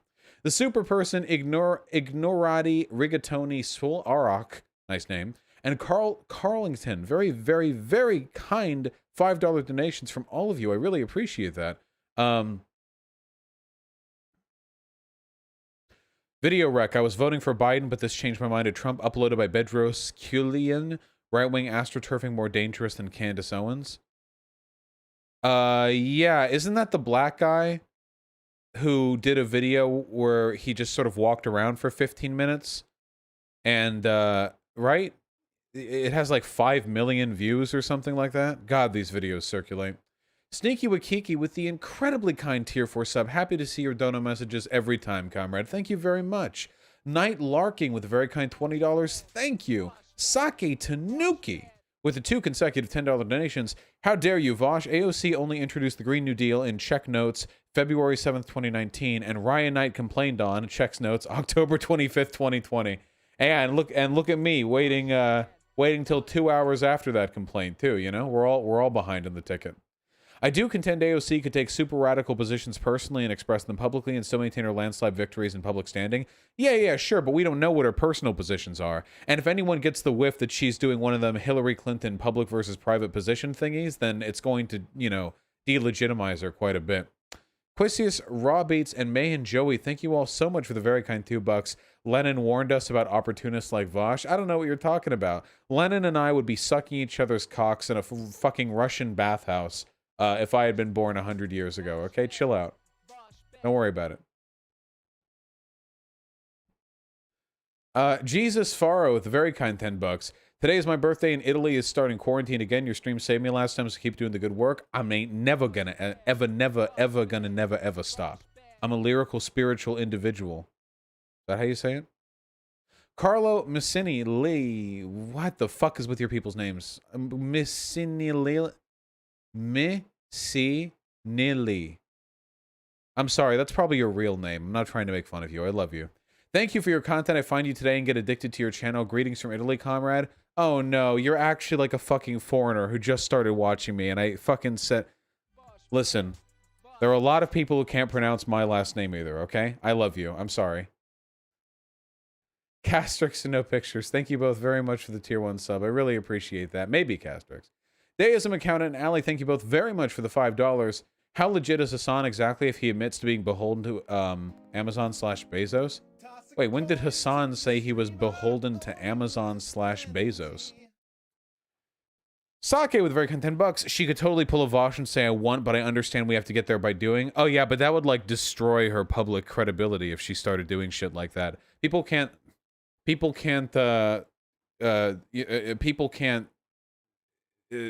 believe their politicians can be anything but sincere. They can't believe that. Apologetic Funrieta, Official Zato, and Mills, thank you all so much for the $5. Yes, the Libertarian Party is the Green Party of the right, and it's much larger and more influential, and it's still worthless. So, Sake with the $10. At Vaush, getting elected, proposing something super radical, and failing getting voted out would still be a bigger accomplishment than Howie Hawkins' campaign. Okay, true, yeah. That is true. Howie Hawkins' campaign is several tiers below even that. Doggo with very kind $10. What's your problem with people who smoke weed every day? I've been voting since 2018. Love your content.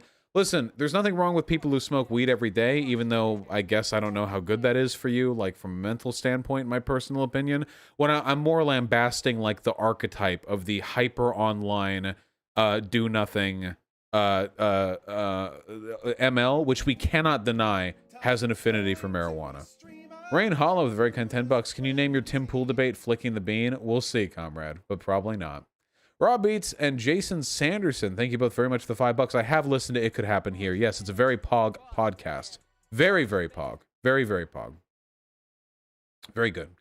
Garrick Shrimp Break, Fugler, Sather, and Dude Man, thank you all so much for the very kind $5. Is Howie Hawkins an anti-vaxxer? I don't think so. And did he push Russiagate? Wait, there's nothing wrong with... Wait, hold on. The Russiagate thing was a legitimate concern that led to a lot of arrests and indictments. There's nothing wrong with, like, pushing that narrative. It's a thing. I don't know about Howie Hawkins' position on Russiagate, personally. I think you have to be more conspiratorial to deny Russiagate than you have to be to believe in it, frankly. In my humble personal opinion. Catface and Little Known Perfection, thank you both very much for the very kind $2. Gotcha, Catface. That's kind of interesting. Brandon Butterfield, Knack45, and Tell Me More, thank you all so much for the very, very kind $5. Really appreciate that. 50 Cent wouldn't have even had his name on the map if it weren't for Eminem anyway. Damn, white privilege. What are you going to do, people? Kyle Kalinske moment. Wait, what did I do? Wait, what?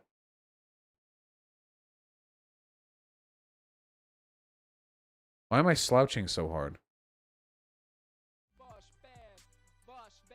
Russiagate is real, but a lot of lefties overcorrect and say it's fake. Yeah, a lot of lefties pretend that Russiagate's completely fake because they don't want Hillary Clinton to think that she wasn't responsible for her own failure. Adnan Navigator, thank you both very much for the tier 1 subs. Really appreciate that, comrade. What would a debate between 16-year-old Vaush and present-day Vaush look like? I would probably just, like, choke him to death, personally. Almighty Andrew with the tier 2 sub, thank you very much, comrade. Happy to have you over here in the Chad Libertarian Socialist section of the Dewey Decimal System.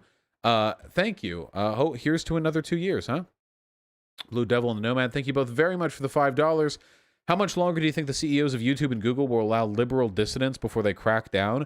Well, the majority of the population of this country is liberal, so I think if they crack down, they would lose a lot of their potential customer base, you know? Lazy Peasant with the very, very kind $20. Thank you. Dore challenged you at 840. Oh, no. This had better actually be what I think it is. People are even more desperate today. They're thinking of voting for Kamala Harris and Joe Biden. That's even more desperate. Joe Biden's worse than Trump, in case you didn't know. I know nobody's going to tell you that except here, but I'll That is true, Jimmy Dore. Nobody is fucking stupid enough to actually believe that except for you. fucking debate anybody on it.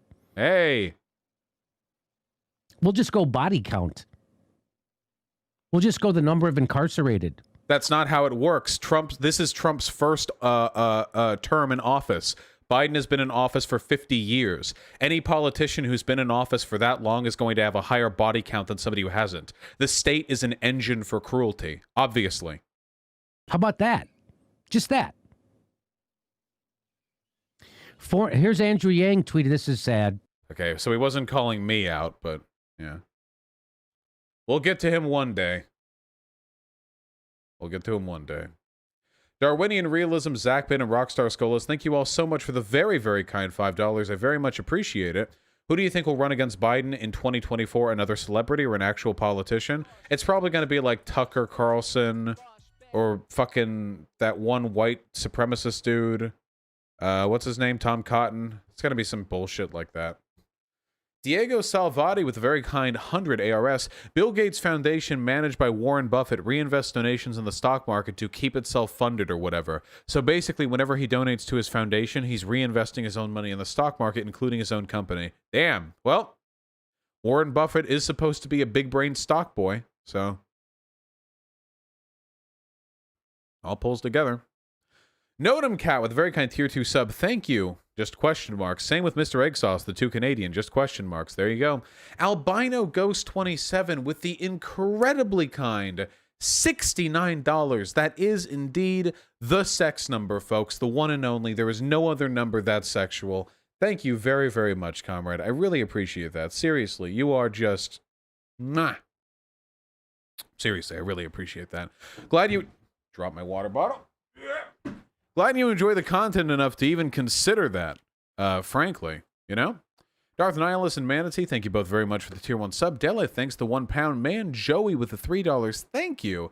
Nothing wrong with it, comrade, of enjoying Kanye still today, if you're so inclined. Slambrew, thanks the $2. And the additional $5, you want to return to Monkey so you're calling in his DoorDash order? Can only hope, comrade. I just want to be Monkey so I can be in the Joe Rogan intro sequence. Maybe it'll get me some exposure. An ethereal being, thanks for the 7 Canadian. I do not think any present countries are socialist. I think that socialism will require a global paradigm shift, and I don't think any individual country can achieve that on their own. I think socialism is totally doable and attainable, but we need better international strategization than strategization than what we're doing right now. Cuba's not doing bad, though. Rat Pappy, John Hammond, Carl Carrington, and Ian O'Lear. Thank you all so much for the very kind $5. As a conservative, I'm finding myself much more convinced by this Vaush guy than I expected. Feel like you're fucking with me there, but I love you anyway. Thank you. You're making me feel warm inside. I appreciate that. As a conservative Vaush viewer. SK Turf for the very kind $10. I think people like Gates are scared and industrializing Africa is going to grow radical ideologies, especially with growing corruption, population, and climate changes. Well, not if fucking China gets their hold on them. That's one of the reasons China's investing so hard, to keep Africa from being a threat. Sake Tanuki with a very kind $10. True, Tim got to protect that Tim foil over his head. Felix H27, the very kind $10. God no longer reveals the truth to direct contact with humans according to the Bible, Hebrews 1:1-2. It's hilarious even Christians don't know their own book. Damn, that's actually true, then I should look at that. And Rat Pappy with $10. I've been watching for a while, but after my top surgery, I'm finally in a place where I can donate. Thank you for doing what you do, man. Thank you. Fuck yeah, comrade. I hope your top surgery was the tops. Seriously, that's awesome. And good luck with your recovery. I know, assuming you're still recovering, top surgery can be a bitch. Sheesh. From what I've seen, at least, it looks pretty tiring. Somnio Static with a very, very kind $25. Kanye's campaign is being managed by Trump people. He's a spoiler plant, hence all the super Christian bullshit. Damn, that's kind of fucking sad. Like, for him, you know? He's being used like that. Isabella Pig and 13 the Real B-Star 12. Thank you both very much for the tier 1 sub. Was introduced to you by Daxon a few months ago. Fuck yeah. Really happy you enjoy the content, comrade. Cross Crescent Creed, Joseph S, and Shama. Thank you all so much for the $5. We're almost done with donos, by the way, guys. We're on the last quarter of the last page. Thank you all so goddamn much. Your convo with Crout started off fine, then you ended up arguing over Muslims and responsible rhetoric, and he thought you shouldn't align over anti-fascism. Well, I'm fine with aligning over anti-fascism, but I think that Crout is an unironic Islamophobe, like an actual Islamophobe. Like, and I think that that just enables fascism. So I can't, I mean, it only helps, you know?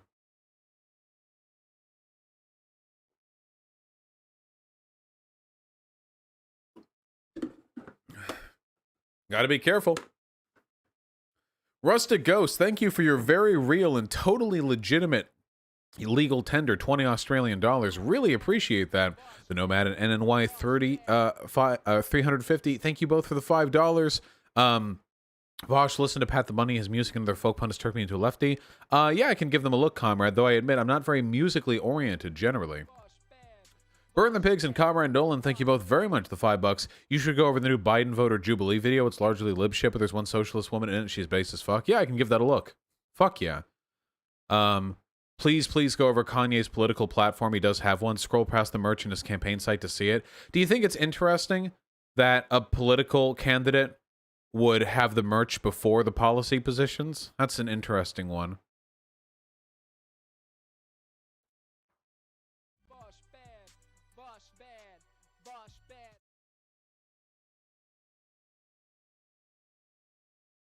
Okay, this is all loony shit. Holy fuck.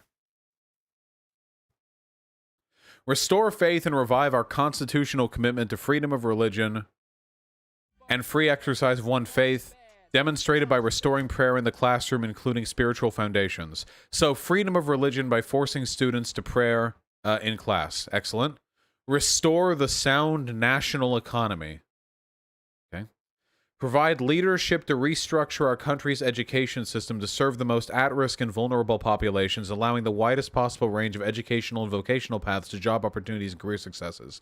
That sounds good, but these aren't policy positions. These are goal statements. Nobody gives a fuck about goals. Your goal can be to make America great again, but that doesn't tell you anything. Maintain a strong national defense. Reform the legal system. Reform the approach to policing in a manner that treats all Americans the same.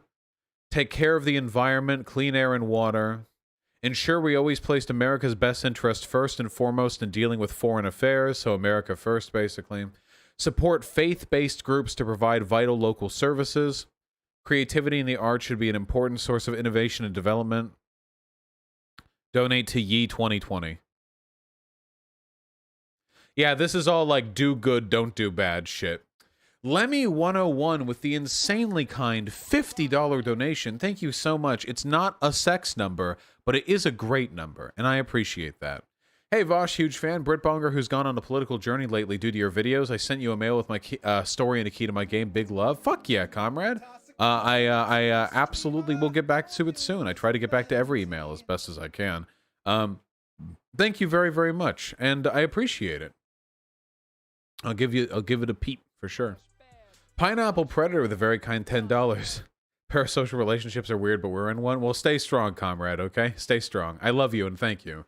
Sake with a very kind $10. Russiagate was a hoax. Flat Earth 6th level spirit science pizza isn't hot enough to melt Hunter Biden Giuliani plans being Epsteined. True. And Ravid Jensen with a very kind $10. What do you think about the Boogaloo getting charged with inciting the 3rd Precinct riot in Minneapolis? Damn. Turns out a lot of the violence that was attributed to BLM actually was being done by white nationalists who went undercover to exacerbate the conditions of the riot.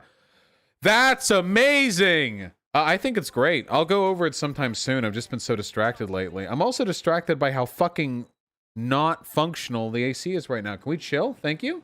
There we go. There we go. Bring it in.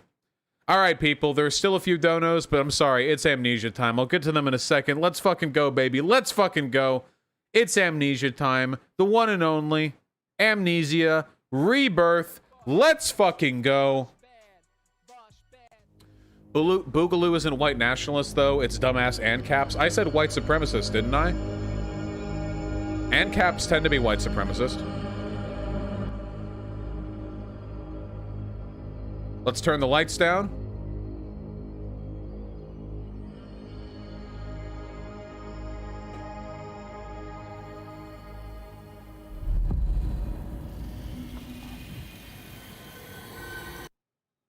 Just,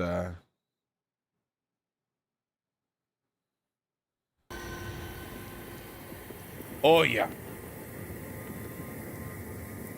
Monkey!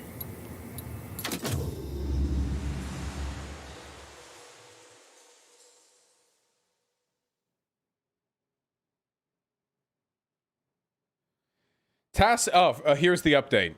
Tassie Trianon, alone in the desert, pregnant and ill, is trying to reach the survivors of her expedition who are in a town a few hours' walk away. To get there, she needs to find a way through the fortress gate to the nearby mountain pass. The specific part we're in right now is that we need a chemical to help us produce a tank shell. We have all the chemicals we need from this place, but we need to go to another spooktacular place in order to get the remaining chemicals.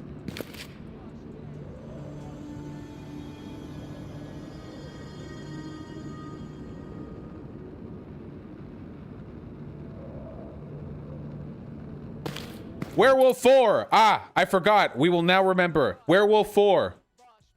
No spoilers. Werewolf 4 can be our remember. No spoilers.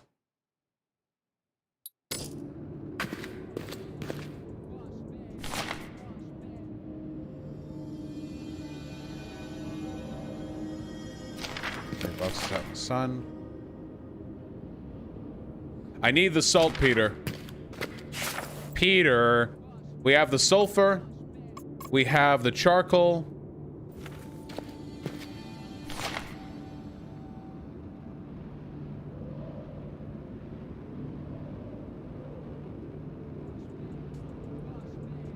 So the person in chat spoiled and said we have to boil the sulfur, but it says it right here in the notes, so I guess I don't feel too bad about that. Boil to extract. Somewhere here there's got to be some kind of,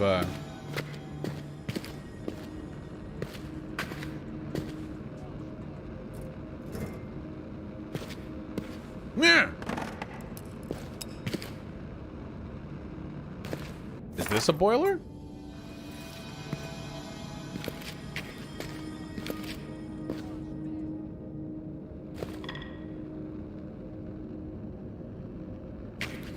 Gotta be something over here that boils. Are you taking debates this stream? Nah, I'm chilling.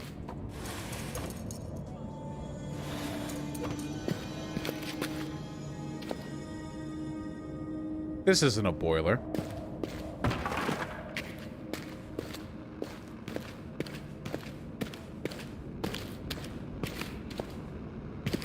Boil, boil, boil. Hammer.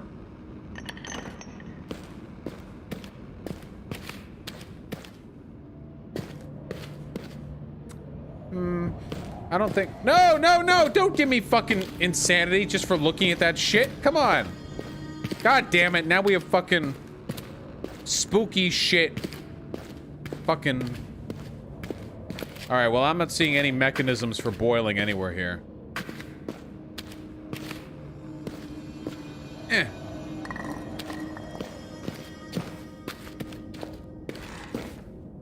It's the lamp-looking thingy? This?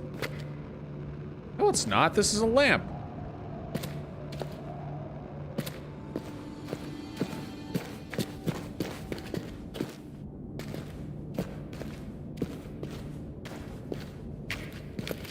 Unfortunately, we have to go to another spookier room. Want the answer? No! The fuck is wrong with you people? You want to play? You want a fucking remote desktop play? Okay. So this is the way here. This is the way where we'll get the shell.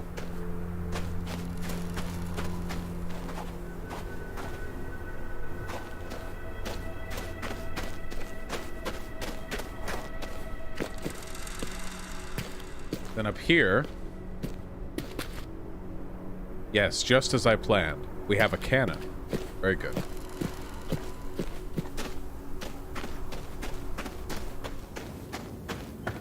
This is the way I first entered the place.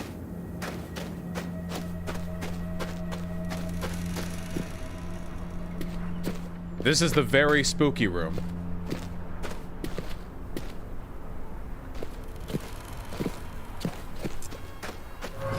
What? I am outside!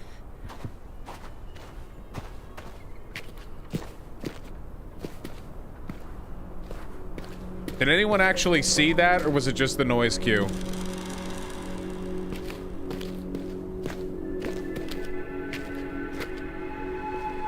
I saw it? Okay. God damn it.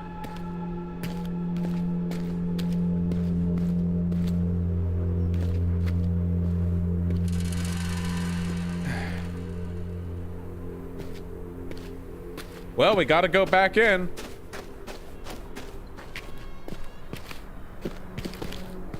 There's no other way around this. Baby check? Ah, baby check. There's nothing I can do. I just need to be careful.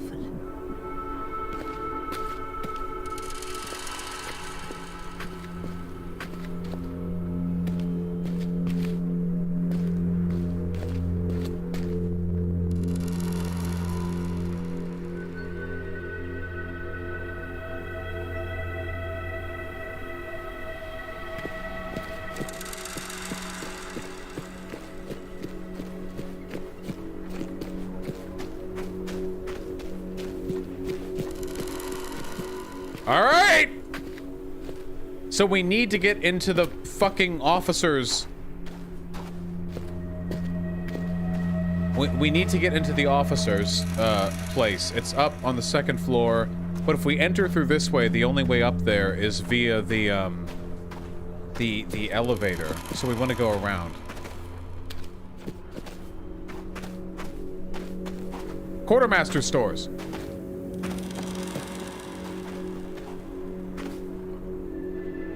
No entry without the authority of Captain. Okay.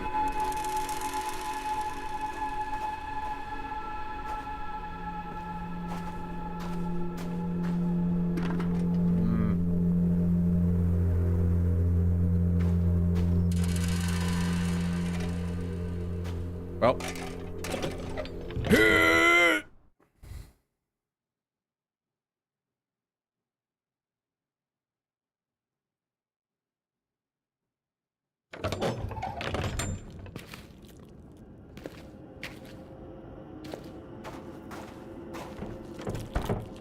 Come on.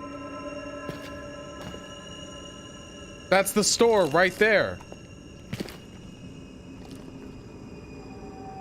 How do we get there?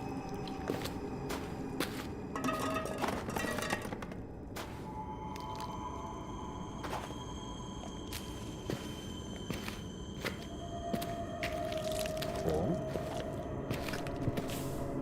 Wow, that just...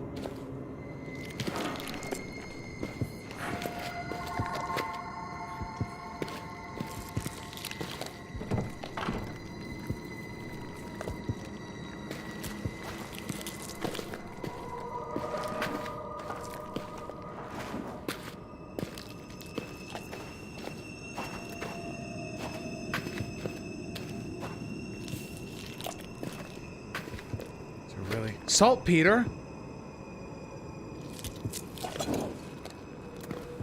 Is there really nothing else to light in here?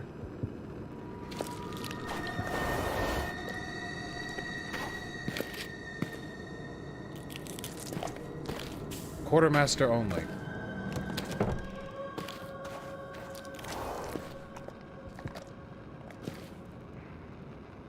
Why'd it get all blurry? It's the influence of insanity.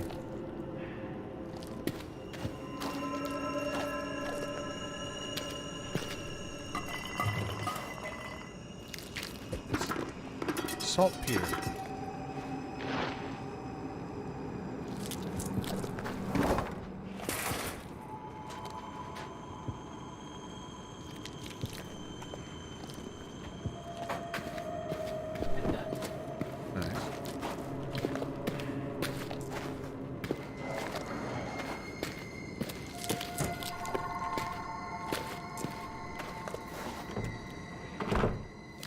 Yeah, the Blue Yeti is a perfectly fine microphone. Fuck, where do I go? This is the Quartermaster section.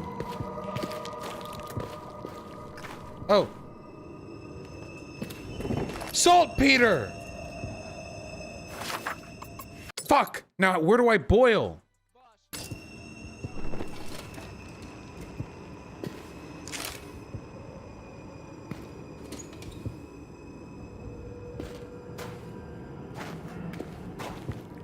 Is the boiling area in this facility?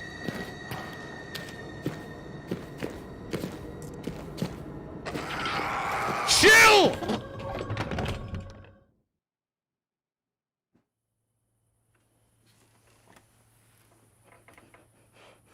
Shh, shh, little one. It was a dream. Just a dream. No, you can't remove boards, unfortunately. Bro, do you want us to tell you shit or not? Well, when I ask, that would be an invitation, yes? Do you guys know how consent works? So here's a tip in life, okay? If somebody says, hey, whoa, can you fuck me? Then you can fuck them, because they're asking. But if you just fuck them without asking, it's rape. Do you get that? Does that make sense?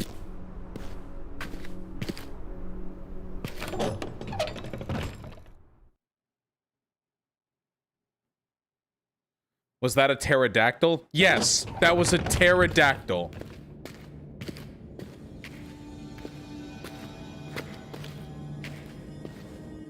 I feel much safer in this area. This room is like super well lit. Okay, so this is, we need something to boil the... It's gotta be around here somewhere. What are some good restaurants in Beverly Hills? My favorite that I would go to is 3rd Street Tavern, which is near the Cedar Sign. What? What just happened? What just happened? Was that a physics goof?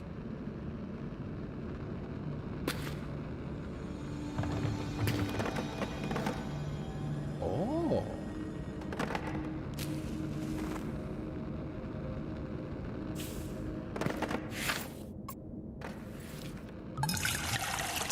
This doesn't look like a great mechanism. Also, wouldn't the fumes this produced be toxic to me? Like, we're boiling sulfur right now. I feel like this could kill me. Stare directly into it. It's good for the baby. Cover it? Okay.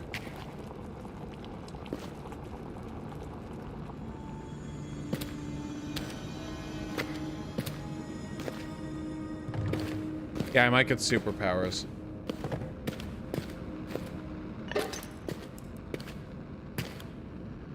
Baby check? I'll get through this, Salim.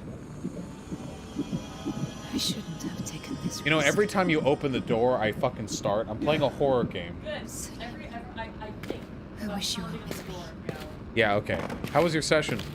That was fine. Nice. I think other than my phone call. Good.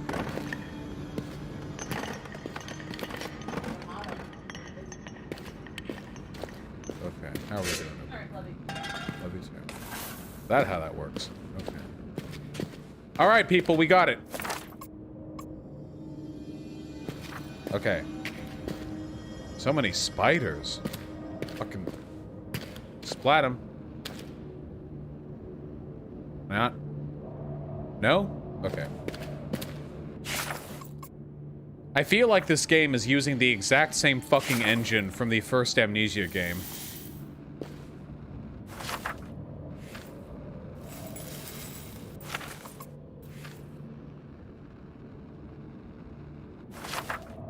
Do we not use charcoal?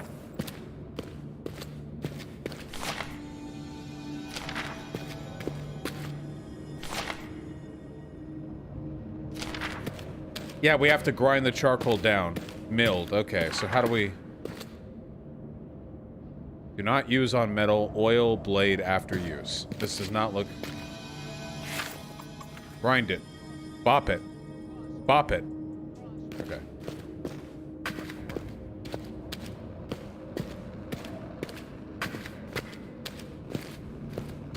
Oh, this got a wheelie crank. Obviously. Gotta use the wheelie crank.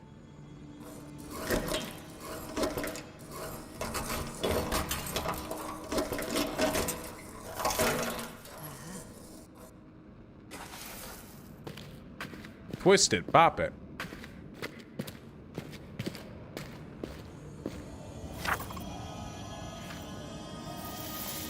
Do it! Good chunk! And that's how you make a tank shell, people. And so far, I still have all my fingers. Head up and... Boiled sulfur, some saltpeter, and some ground up charcoal. Let's do it.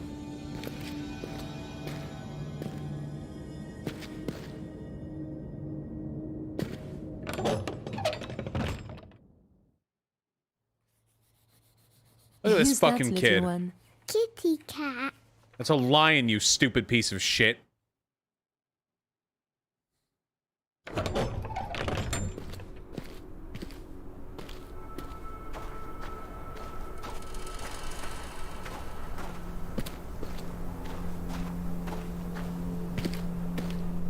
Alright, let's load up.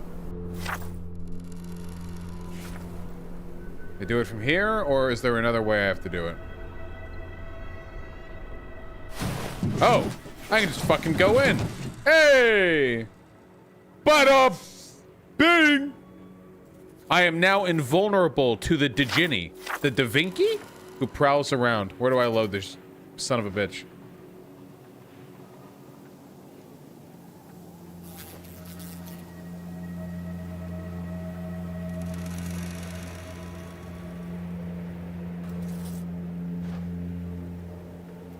Thank you.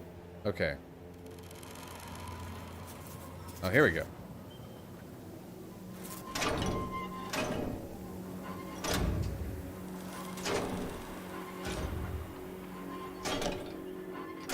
Interesting. Interesting. Not sure how that works, but... No. No, this isn't quite right. Wait, what? Wait. You can fire the cannon like this? Wait, what happens? What happens if you miss?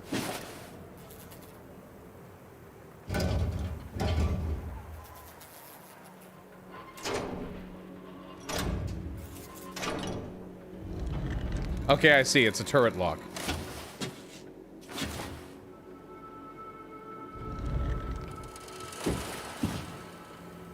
Little more. Let's get that. Let's get that good shot. That looks nice. Look at that. Now, does this thing seriously get front-loaded?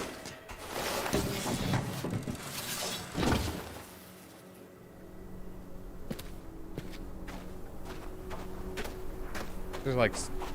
Nah, okay. I didn't think so. But I didn't see anything inside. Okay. We'll figure it out. Alright. Lock it. Okay. That's where the keys went.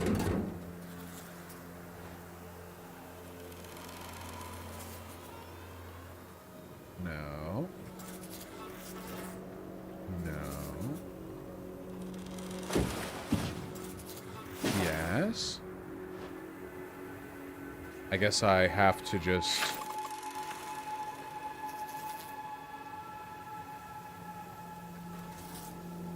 No. No. Nothing there. Wait, hold on. Oh! What does this one do? Just this one then? Me big brain. Load it up. I almost wish I had well. What could go wrong? Alright. We're firing in 3, 2.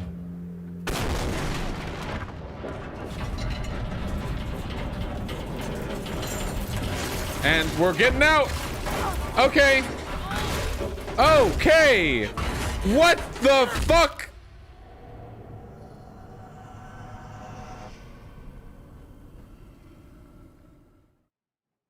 Did they park this tank over a fucking scaffolding, underground scaffolding? What? Alice? Little one? Baby check? Well, the baby's clearly eating cereal right now, so. God damn it, now we have to deal with the Da Vinci again. God damn it. Wake up. Wake up. What? Fuck, that hurts. I'm clicking! God, little one. Dude, that lands seriously right in your fucking kid's head. Do I gotta spam it? I'm trying, okay.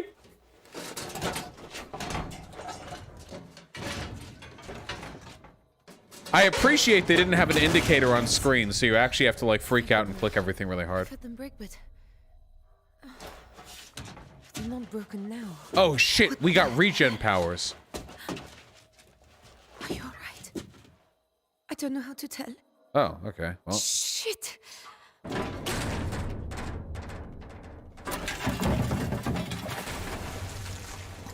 what the fuck was that? Was that a splash?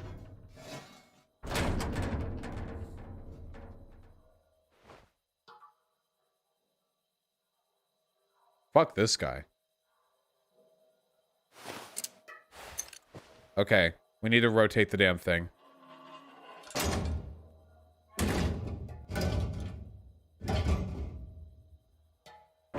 No?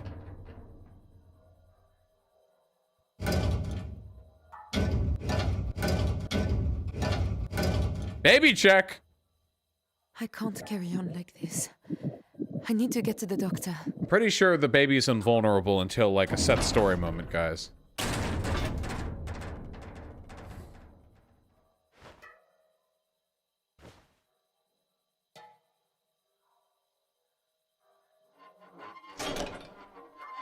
That's not gonna do it. Oh, it was the other way! Da Vinci.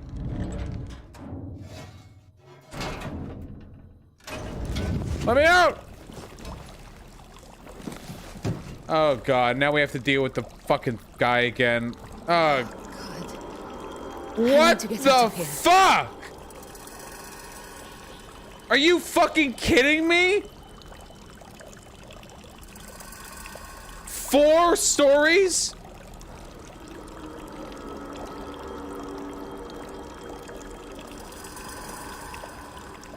Okay. Okay. Why would you build a fucking castle you're driving tanks around and then have 4 fucking parking lots beneath it? What function? Is this a sewer? Why would you need a sewer system like this underneath a castle?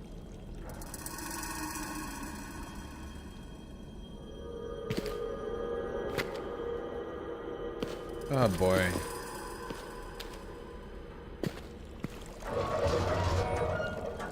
What does it mean? Oh, cool. That's good, I guess.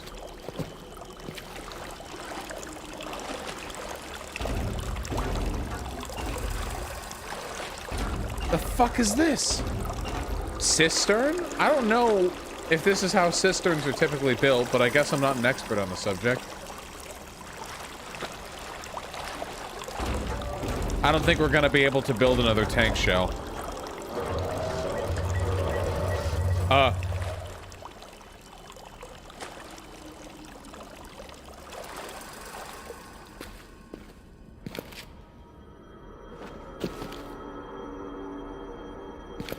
Okay.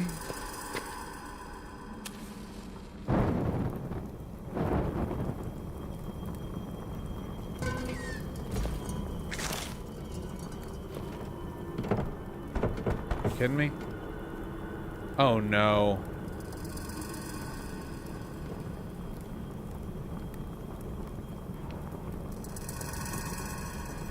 Wait, is this like a mechanic? I'm trying to...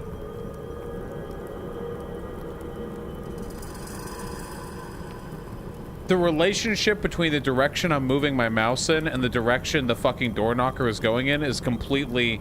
There's no correlation. Okay.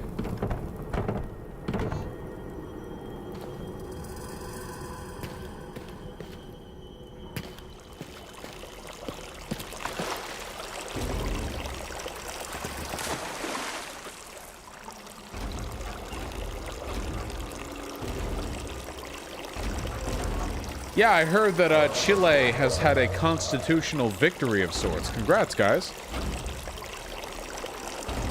Uh-oh. Chat's glitching. Good luck. I ain't going nowhere. Fuck me, though. I wish I was.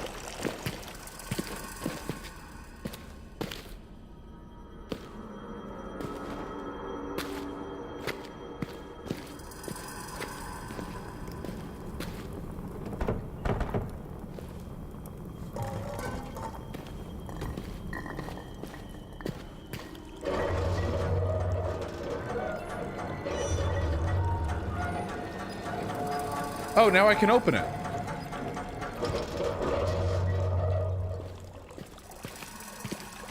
Cool.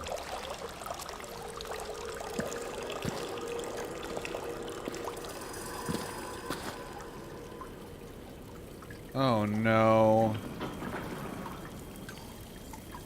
Yeah? I'm a pussy. I'm just gonna read donos until chat comes back. You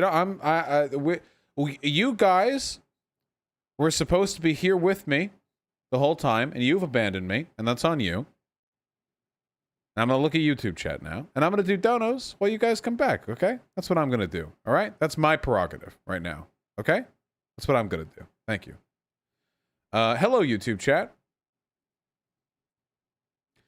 Sake with a very kind $10. Also, I meant AOC could said I want socialist policy, which can only be achieved through incrementalist policy. That's passport right now, Vaush style. Oh yeah, sure, possibly. And with the additional $10, I heard top surgery is the tits. True. Until they no longer are, you know? They briefly are, but then no longer. Dude, Man, and Ajax, thank you both very, very much for the very kind $5. I really appreciate that. I'm not familiar with Michael Harrington, no. I asked Howie Hawkins about Russia Gate because Bernie or Busters claim you support everything a candidate has ever done if you vote for them. Yeah, well, they're fucking dumb. I don't know. I don't know much about Howie Hawkins personally. Sure, he's a principled enough guy, you know, in his own right. Yeah, hello, YouTube chat. I'm here for you guys. Anyway, if Mythaldu or White's there, I'm sure you can figure out what's going on with the site. I'm so tired with the 2,500 CLP, Chilean lei pennies. Chile just voted to replace the constitution written during the dictatorship. Huge win for the left here. Yeah, that's what I heard. Pretty pog. Ren Allen, Nil on Discord, Whore of Babylon, and Sasha Psychedelia. Thank you all so much for the incredibly kind $5 donations. I really, really, really appreciate that. While marathoning your channel, I drew a hyper-detailed Trump McConnell dick butt. Bless you for instilling this disease to draw gross images and revolt. My pleasure, comrade. Whatever brings you joy. As a full-on neo-Nazi, this guy Vaush has really made me change my perspective on things. I'm now a narco-syndicalist. Hell yeah, comrade. Seriously, though, thank you. I have nothing but appreciation for all the people whose minds have been changed, at least a little bit, from the stuff that I've said. Pessimist and Hey! Wait, who that? Who that? YouTube chat. Get him out of here. Website chat. Bring him back in. Pessimist, thank you very much for the tier 2 sub. Brody Man with the tier 1 sub. Thank you. I really appreciate that. This. Wasp Rider, thank you both very much for the $5. Trump thinks windmills kill birds when cats kill about 2.4 billion more. That's true. And Wasp Rider, I'm glad to hear it. Yeah, if you want to look at the real fucking killer of birds, outdoor cats really are it. Folks, keep your cats indoors, okay? I know it's cute to see them skedaddle around outside, but it's important. Keep them inside, okay? Albino Ghost with the 2 consecutive $10 donations. Government in Australia canceled the supplement I was getting during COVID, but I applied for student support at the start of the year and just got a big dick payout from the accumulated buildup of funds since that time, paying you back for all the entertainment you've given me. God, I wish I lived in a country where the government paid back like built-up debt instilled from delayed welfare payments, you know? Jesus Christ. Seriously, though, that's phenomenal, comrade, and I'm really, really happy. Hopefully you're able to stay nice and healthy and decent. Demon Cutthroat, thanks to the 5. AOC has a very decent chance of the presidency in the future, but it'll have to be at least 2028 for her to have a chance. And yes, I think it would be smarter for her to pursue a senatorial position first. Henry with the $5. Any opinions on Sean? I think Sean makes spectacular videos. Just spectacular videos. Sometimes cringe on Twitter. Also, I don't think Sean likes me very much, which means he's probably a bad person. That's how you can tell, folks. If you ever want to know whether a person's good or bad, you just ask him. Ask him straight up. What do you think of Vaush? They don't like me? They're probably a bad person. Probably some kind of fascist, racist. Maybe Sean's a racist. Who knows? I don't know, you know? No one can say for sure. Sake with a very kind $10. Is it wrong that I now want to Photoshop the Futurana brain slug onto Dim Tool's head during the clip where his hat's ripped off? No, not at all. Just make sure to not spam it in his chat when I'm on talking with him, you know? Jacob with a very kind $10. Your Thomas Sowell vid has incentivized a lot of response videos. Any more Sowell Friedman content in the future? Yeah. I've seen that, actually. There are so many people who are, like, really mad about the Sowell thing, Vaush. Sowell. Oh! Dude, speaking of, there's one going right now. The PSA Sitch Adam Friedland whatever thing is doing a live stream right now called Vaush Fails at Debunking Thomas Sowell. The Hunter Biden emails, and you look at his track record, it really comes off to me as a kid who's using his father's name to bank. To make very money. high IQ discussion topic right off the bat. It's not. To me, it doesn't come off like Joe was actually involved with this. It just seemed like Hunter's doing this. Now, I believe. I understand your point. Oh my God, they've been streaming for 6 hours. Then racism must occur. That's literally the entire fucking argument. So for Vaush to sit here and say no one's arguing this is like, I don't know what planet he's living on. Jonathan Haidt, in his last book, The Calling of the American Mind, dismantles this argument completely. He says, you know, there could be. Yeah, these guys are dumb as fuck. Yeah, I can't. Yeah, okay. I don't think do they look at their different outcomes, and it could be a product of racism, but you just stay in terms of you don't want your candidate to obviously be.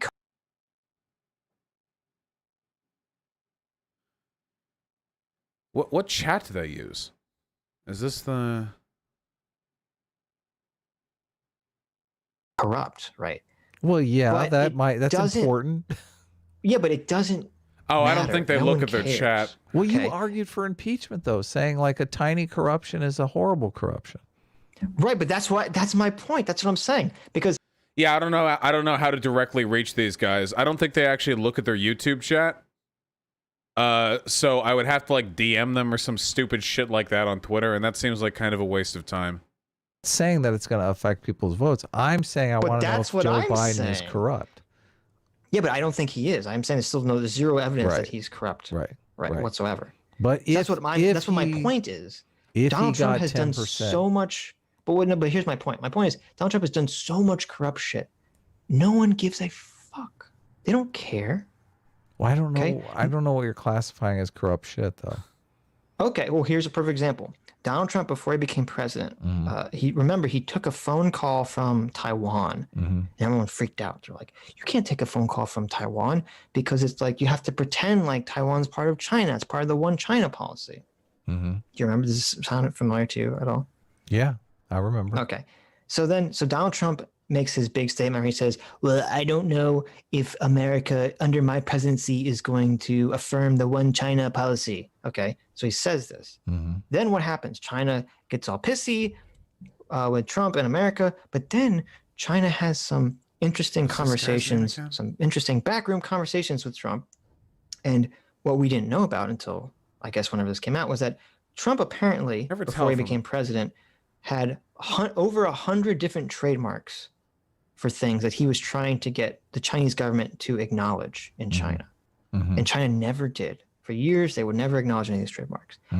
But then suddenly, when Donald Trump becomes the president of America, All the trademarks get acknowledged. and suddenly, when Donald Trump comes out and says that he will affirm the One China policy after saying he didn't know if he was going to, So that's kind of, that seems shady. trademarks for Donald Trump suddenly, they suddenly get affirmed by the Chinese government. Look at that. And what is this? Donald Trump says that he won't divest, but he's going to put it, he's going to put his children. There, I his sent a children in charge, DM. right? He Okay, doesn't know anything I about have it. He's like, debased myself by sending a DM. Okay, to Sitch.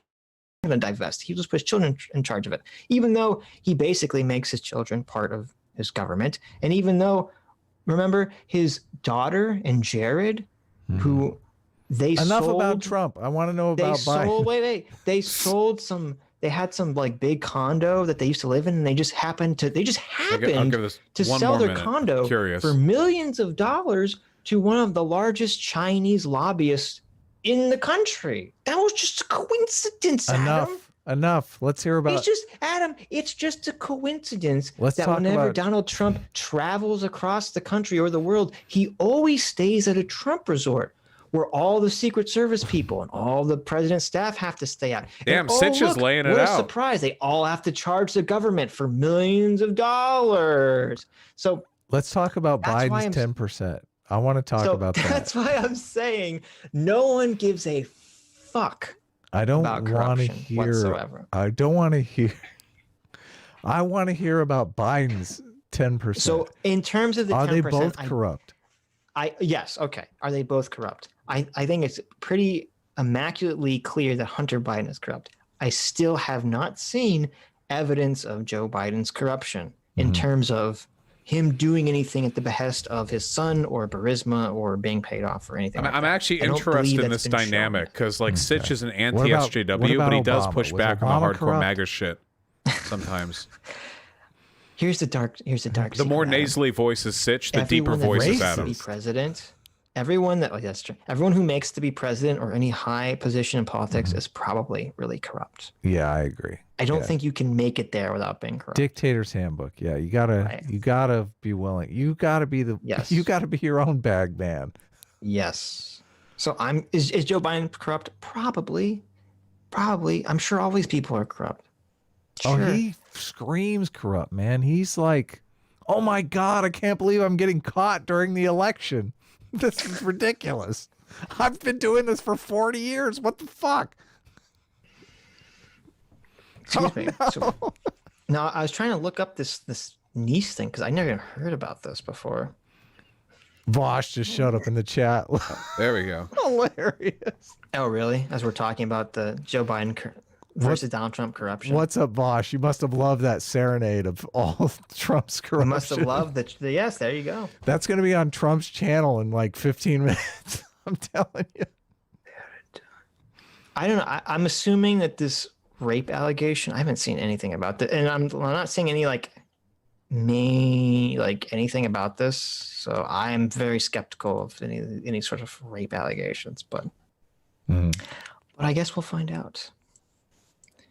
Anyway, where were we before Adam got me so he's like, Sitch, it's 10 o'clock at night. Let's talk about Biden corruption allegations. I don't know if they're taking the bait. How dare you, sir? CT for $1 says, Tales of Adam in Among Us, Part 1. When asked Adam, did you kill Harker? He literally said, of course. When asked by Sitch in a different round, Adam, are you the killer? He made a distressed sound followed by a long sigh. Yeah, there was two. You're conflating my first kill, which was kind of anemic by comparison to my 3-kill killing spree. I was going for everyone. There was like 6 people playing, but I only managed to get 3. I'm optimistic. I'm excited because I showed up. Vaush is asking to pop on. You want me to send him the link, or are you dead? Oh my God! Vaush, why do people always do this so late? Vaush, we would love to talk to you, but we're totally exhausted. We've been on for like 6 hours right now. If you want to talk to us about your terrible Thomas Sowell straw man in the future, I'm totally down for that. Yes, I'm down, but we're at a huge disadvantage here because we're totally exhausted. I don't want to argue. Exactly. I don't want to argue for another. I just wanted to. This is Sargon always comes on like at the end of the stream. Friendly conversation, but okay, all right, okay. I know. So that's fine. If you want to come on, I think we're gonna try to talk to those other guys next week. But if you want, I'm bored now. All right, cool. Wait, who's this other person lined up? Got an extreme right person named Gloomy who wants to debate race and Jews. Fuck it. Sure. You know what? We were gonna do one thing. Let's do another. As long as we're bouncing around. I've got the taste. I've got the taste in my mouth now. You know. We gotta do something about that. Who's this person? Gloomy. Where's Gloomy? Give me Gloomy. Where's this individual? Where's this spiritual lyrical? Yeah, it's not me being terrified of the game. It's just me. Oh, there's my lip balm. Not me being terrified of the game. Of course, it's just me. I just really like debating. There we go. Let's go get that. We'll get that up to a decent level, and then we'll get right back. They sent a friend request. I have a friend request from Big Bull Broccoli. Is that a person named Gloomy? Are they one and the same? They're just have a big range. Now I have a friend request from Adult Bald Uncle. Gloomy. I see. It's interesting.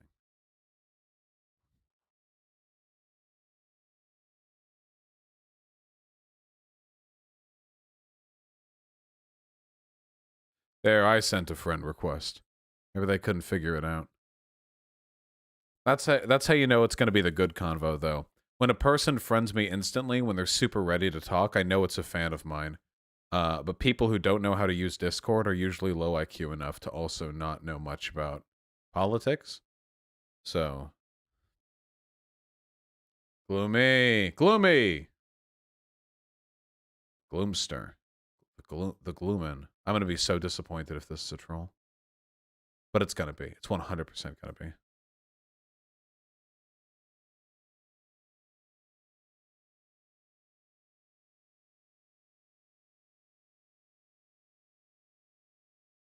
Oh yeah, totally. But it's that once in a million, you know? Hold on. They said, based, let me finish taking my shit and I'll be right on. That's an attitude I respect. That's an attitude. That's a president I'd have a beer with. I respect that, you know?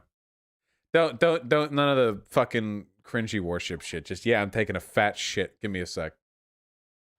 Insert coins to begin Agaheber and Izzy Stardust. Thank you all so much for the very kind $5. Very happy to make the presidential debates just a little bit more tolerable for you, comrade. Sergio Ribiero with the $2. Did you watch ERB Trump versus Biden better than SNL? I think that the first Hillary versus Trump one was better, personally. But yeah, I mean, they still had some fire flame beats.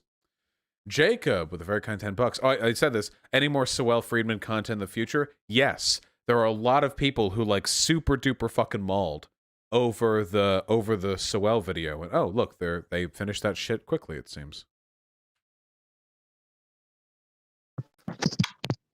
Yo. So I'm just going to hold up. There you go. Hello. Hello. This debate has been a long time coming. I've been hearing a lot about you, a lot of hubbub. Hopefully, you're half what people have made you out to me as. So I'll go ahead and fetch the contention. I relayed it to one of your mods, Hyena. So my specific contention is, quote, Bolshevism, that being Marxism-Leninism, as practiced and espoused in and by the Soviet Union, was top-heavy with Jews and fundamentally based on, in part, Jewish plagiarism. Top-heavy is defined in this context as, quote, being predominantly led or influenced by Jews directly or indirectly, end quote. Do you agree or disagree with the stated contention? If you agree, then we can't debate this and we need something else. If you disagree, then just state the disagreement and then we'll get on to why and when and all the rest of it. I mean, usually a contention is something that I would have some sort of disagreement with. I don't really have an issue with Jews, and I'm not a big stand for the Soviet Union, so under any case, I'm not particularly concerned with its operation outside lessons I can learn from, but even if it was very much controlled by Jewish people, which I would contend, I don't necessarily see how that's an issue. But normatively speaking, do you have an issue with the idea of Jewish leadership in the Soviet Union? Yes, I do. And I have it specifically for the Soviet Union because the various statements made by various Soviet leaders that I would perceive to be anti-Goy. The most prominent of which coming from Leon Trotsky himself. He was Commissar for the he was supposed to be appointed Commissar for the Interior, and he was also the Supreme Commander of the Soviet Army for a time. He said that he wanted to turn all of Russia into a land of white Negroes, which at this time was obviously an insult, and also various other things that he leveled. What is the context of that quote? I'll go ahead and fetch the quote in its entirety for you. Hold up. Okay, hold on. Trotsky's White Negroes, the Censored Holocaust. From Mike Walsh. I don't know who that is. I got this from a Russian lecture, and then this Russian lecture, it cited a diary, and then I looked at the diary, and then the diary did say it. Gotcha. I mean, even if okay, so I would need to look into the context behind this quote. Even if Trotsky was in, well, wait. First of all, I don't necessarily know what this has to do with Trotsky's Jewishness, with the white Negroes comment. But even if it in some way did, I'm not exactly a Trotsky stan. I'm trying to see if I can find the full quote. When I Google that phrase, it mostly just seems to be referring to this Mike Walsh book. Let me see. The 1917 coup led to 73 years of terrifying communism. Was an American-inspired coup d'etat. The seizure, better known as the Russian Revolution, was because of those. Vaush. Just look in the DMs. See, I sent it there. You can go ahead and read that particular thing, Into the Nature of Zionism by Vladimir Stepin, and then you can go ahead and look at it, and you can go ahead and see it does say that. I know because I saw the quote. And also, I'll go ahead and copy, just to be generous, the entirety of the quote for you, so you don't have to look it up yourself, and it has all the context within it. It's the enlarged quote. There you go. Okay. Leon Trotsky said, I like this, whose real name was Lebya Bronstein. Interesting what the motivations of this author might have been. We must turn Russia into a desert populated by white Negroes upon whom we shall impose a tyranny such as the most terrible European despots never dreamed of. The only difference is that this will be a left-wing tyranny, not a right-wing tyranny. It'll be a red tyranny, not a white one. We mean the word red literally because we will shed blood, so on and so forth. The biggest bankers across the ocean will work in the closest possible contact with us. If we win the revolution, we still establish the power of Zionism upon the wreckage of the... Okay, wait, hold on. I would be extremely surprised if this quote was real. Are you fucking kidding me? A Russian revolutionary talking about working with bankers across the world? This is... But I mean, if you read like Trotsky's autobiography, My Life, you can see, I think it's around page 236, Trotsky states that a Mr. M, or I think he called him Mr. X, I forget the letter that he used, but he refused to reveal the banker's name. He was a very wealthy New York banker. He gave him, as well as various other people, many millions of dollars. Now, this quote goes on to say that he wants to teach Russians to hate themselves. This is ridiculous. This is clearly a fake quote made by somebody who wants to associate communism with Jewishness, showing that even back then... wait, hold on. Wait, so... Do you have any proof that it's a fake quote, though? You're saying it's fake, so that's fine, but just what evidence do you have? Can you provide, like, a historical document or a direct writing? That's a question. I'm asking you a question. You're saying this is fake, which is fine. You can say that. However, I assume that you have some sort of basis, some sort of I'll be more specific. This quote is so fucking ridiculously adherent to what a neo-Nazi would write about Leon Trotsky that I do not believe it is likely he actually wrote it, and I would need a greater burden of proof in order to believe it's real. If this is a real quote, then you should have no trouble procuring a legitimate historian or historical document which has this quote within it. Right.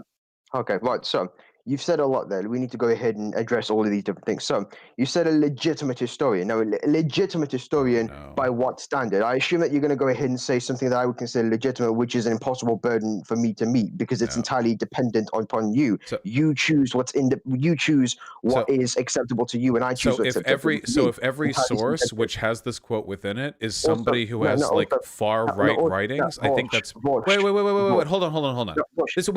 I'm not... Wait, please, my friend, my good friend, my beautiful friend. Hello? My Jew-loving friend. We're all Jew lovers here, right? No, Vaush, I'm trying to be courteous to you, okay? But you've misquoted the thing from the get-go. You said European despots instead of Eastern despots, which it clearly states in that thing. And you've also as well made many other very contentious statements, which I have to address. What contentious statements? For example, you said we need to go ahead and cite not independent. You said credible, something akin to credible. So I'll clarify that. Wait, I'll clarify that term. So historians. Wait, please.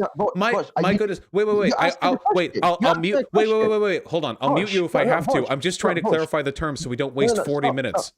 No, I'm not going on 40 minutes. I'm stating that you've set a burden which is inherently subjective. Which I mean, I can't. All standards of belief are subjective. Can I set for you the definition? And also as well, you've stated many other things that I found contentious, but you know what? We can put that to another side. So one at a time. So most historians have a long and scholarly career of uncovering the truth. If the only place you're able to find this quote is from far-right pundits who are not respected within the historical community, that would be a good reason to not believe the quote. Also, you do realize the quote's ridiculous, right?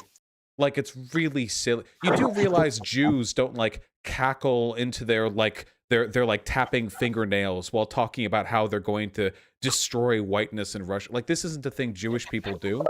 All right, you've said respected within the community and scholarly. Now, you haven't actually... Is this going to be the whole discussion? No. First of all, you've said that the quote is fake. Then I press you on that. Then you relinquish. Fine, it may be real, but I need more evidence. No, you haven't. I haven't relinquished on a single point. I said I don't think this is fake. Wait, I've said I don't think this is true, and then I established for you the conditions that I would need. You said that's a fake quote. That's clearly a fake quote. Oh that's my obviously God. fucking fake. This is ridiculous. Here, wait, I'll just mute until you chill. It's okay. So I've got him muted, and when he calms down, we can get back to the point at hand. He's still going.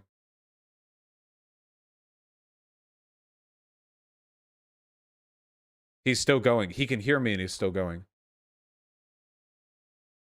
Wait, you have to let me know when it's okay for me to unmute.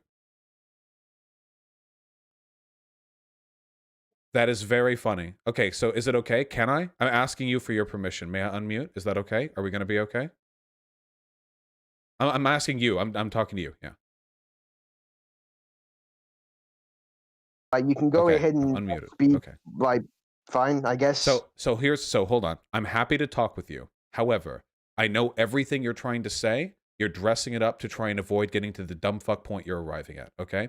Within the historical community, there are generally pretty consistent standards for what determines legitimate or illegitimate source. Given the fact that your immediate response to me questioning this quote was to start whining that I'm going to call anything you say illegitimate, I know you don't have a real source to back up this quote. So with that being said, can we just focus on the actual normative question here rather than listening to you complain about my standards for credibility, which is the role of Jewishness in perpetuating Western civilization or whatever. That's much more interesting. It'll have a lot less circular what is okay, what's not okay. It'll be much more fun, and you can get to the real spicy takes too. None of this like, well, actually, is a historian really illegitimate if all they've ever written is treatises on Jewishness and their just quest to destroy the goy? Like, I think it'll be better, you know? All right, so you've said multiple times, respect within the community, scholarly, all the rest of it, and then also you've said there are generally consistent standards within the historical community. You're I not typed gonna that do out it. word for word. No, hold on. You typed out. I typed out word for word. That is what you said. Okay, so what are those standards? Like, if I was to go ahead You're and not present going to you, do it, are you? You're not actually no, going to. if I was to present you, for example, a scholar, okay, from Russia, from the time period, if I presented you Nilus, for example, from 1909 or whatever, You're and actually. he said this, he said, yes, Just provide Jews it. are doing this particular thing. Just provide whatever If I- sources you have. No, hold on. If I presented that to you, would that meet the generally consistent standards? I within the don't know community, until which you haven't told me presented what it. they are. I No, don't. but what are the standards though? What are the standards so I can then find evidence that fits those standards? You're coming off very fragile. Are you white? No, Have you read a I book know. called White Fragility? It describes you right now. You need to chill out, okay?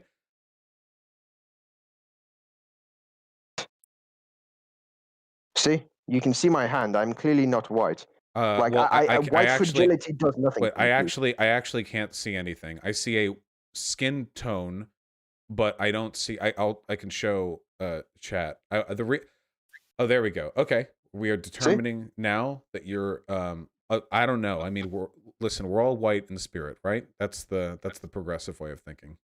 To some people. Yeah, but whatever things. Do you think that book White Fragility would still apply to me? I'm curious. Oh, I think that you're. I mean, listen, you're acting pretty white right now. Okay, that's all I'm saying. You're not answering my question. Does the book White Fragility still apply to me now? Now that you know my race, suddenly has the paradigm of the conversation changed on the basis of this? I'm just going to go ahead and say the conversational paradigm probably still allows for the book White Fragility to apply to you.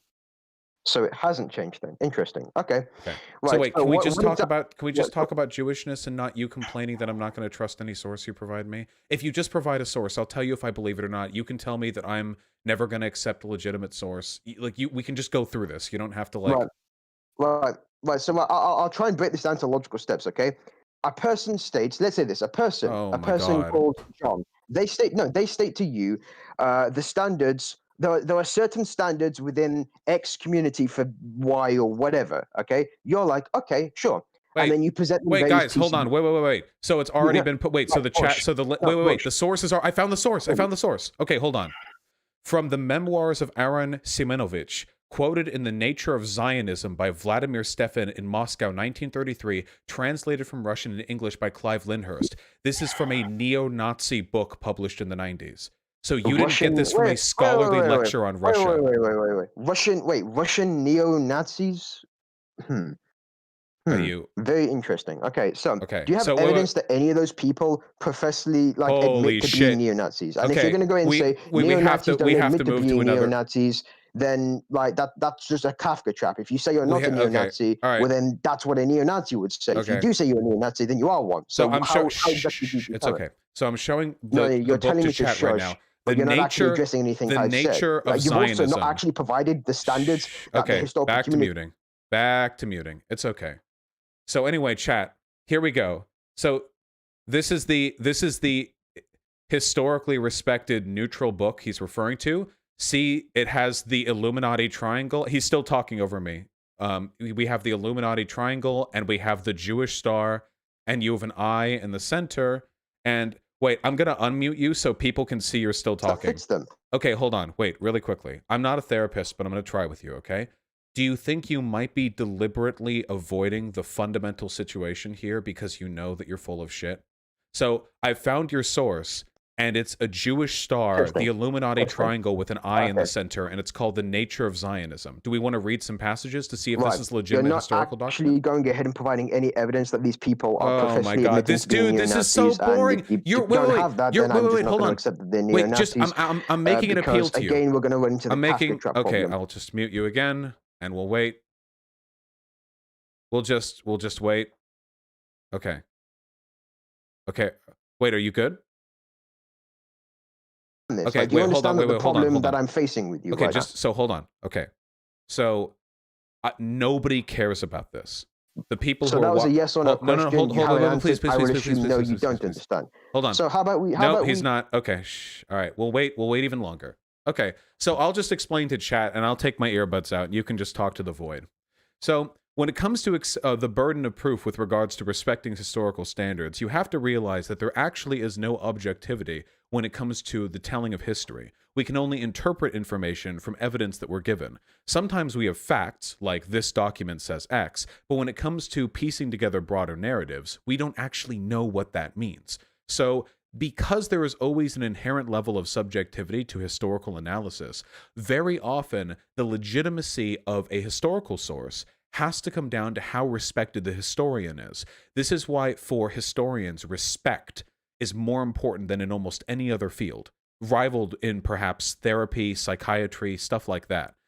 Because your authenticity, your honesty, this is a currency you need to convince other people your narrative is correct. So generally speaking, when the only source for a quote is from a document called The Nature of Zionism, which has an anti-Semitic JQ symbol on the front, this is not generally a great... When your book begins, Zionism, how much meaning there lies within this one word, pain and hatred, power and craftiness, refinement and cruelty, hope and self-importance, arrogance and contempt, good organization and stability. This doesn't lead to me to believe this is a good, legitimate historical document. Especially since this doesn't seem to have come from a reputable publisher or been verified by any other academics. See, here we go. We're talking about the... Oh my God, I put the earbuds in. He's still talking. He's actually still... Holy shit.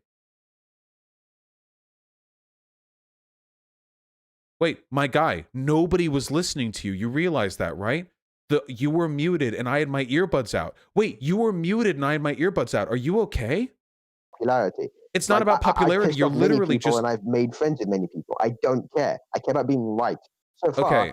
So neither of us have been particularly right. I've just stated something which is true. I've asked, like, okay, you're examining it from some sort of Can I ask you a question? But you won't tell me what the standard is.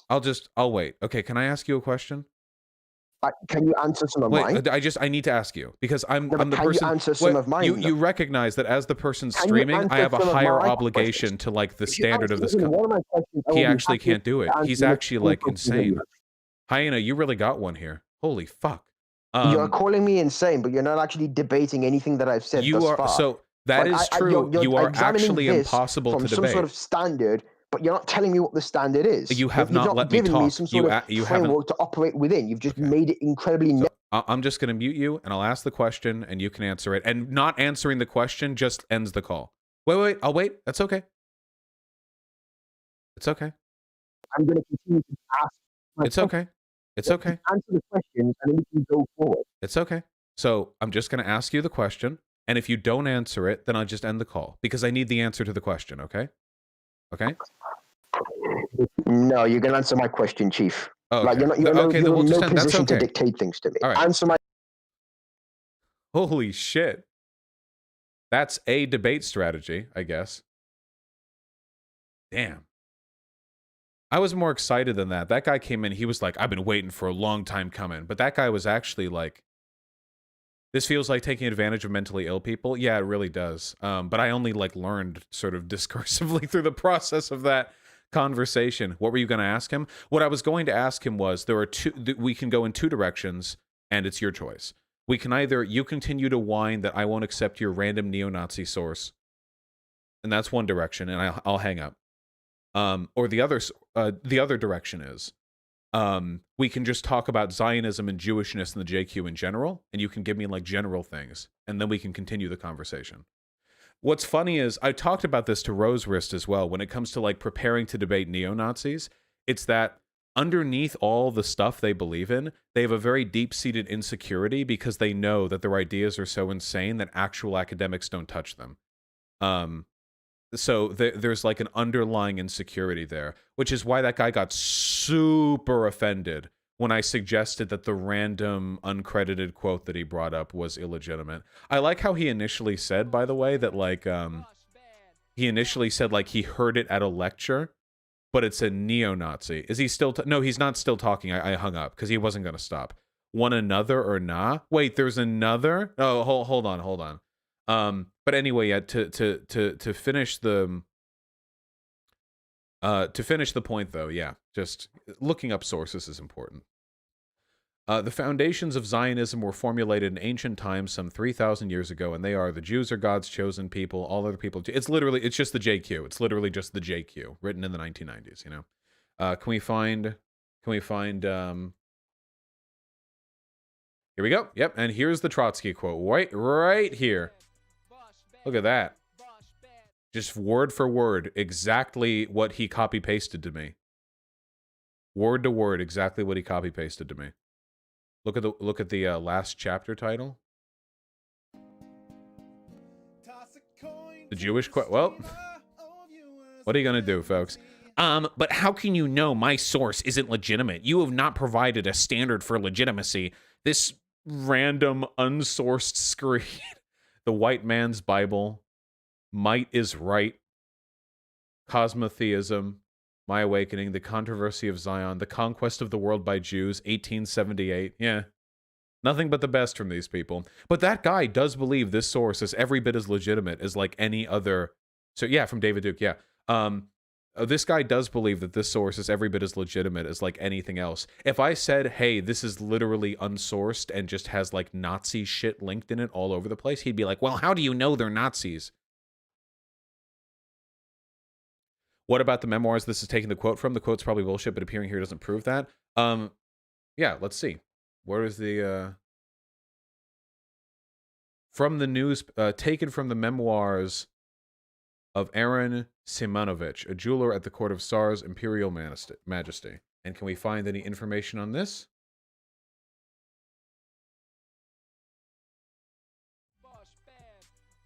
Available and annotated. For the first time in English, his memoirs offer an intimate view of Rasputin through the eyes of his dear friend and secretary. Simonovich reveals Rasputin's progressive ideas for social and economic reform that outrage the nobilities. Interesting. What if we look at Aaron Simonovich Trotsky? Look at that. We get a Facebook quote. The Real Holocaust from the Death of Communism.com, a poll thread. Yeah. Was the Holodomor genocide, full text of Zionism in Russia. So, again, just as a general rule, if this is where the information is coming from, it's probably not true. There would probably be a real discourse on that subject than that more than just this. Didn't hear you debunking it, though? Yeah, it's true. I can't literally time travel to whenever the fuck that conversation was supposed to take place. Anyway, yeah, just not a legitimate historical. You realize it's impossible to 100% debunk any quote, right? You don't know what anyone has said. What if Trotsky said that while eating a sandwich, like in the shower or something, just like a really soggy sandwich, you know? Like, we don't know, but the actual source of the quote has to be pretty legit. Especially when the only people who are talking about it are neo-Nazis. Okay, what's this other debate?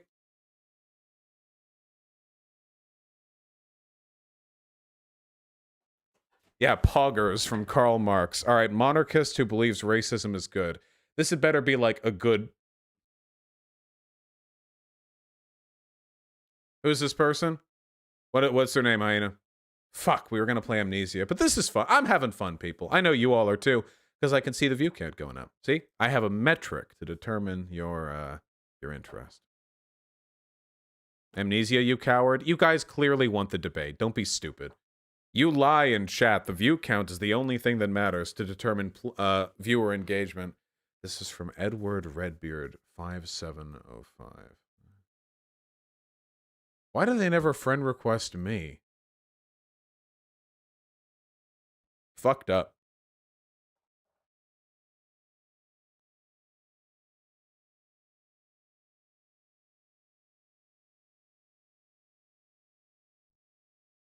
There, it's been sent. And there they are.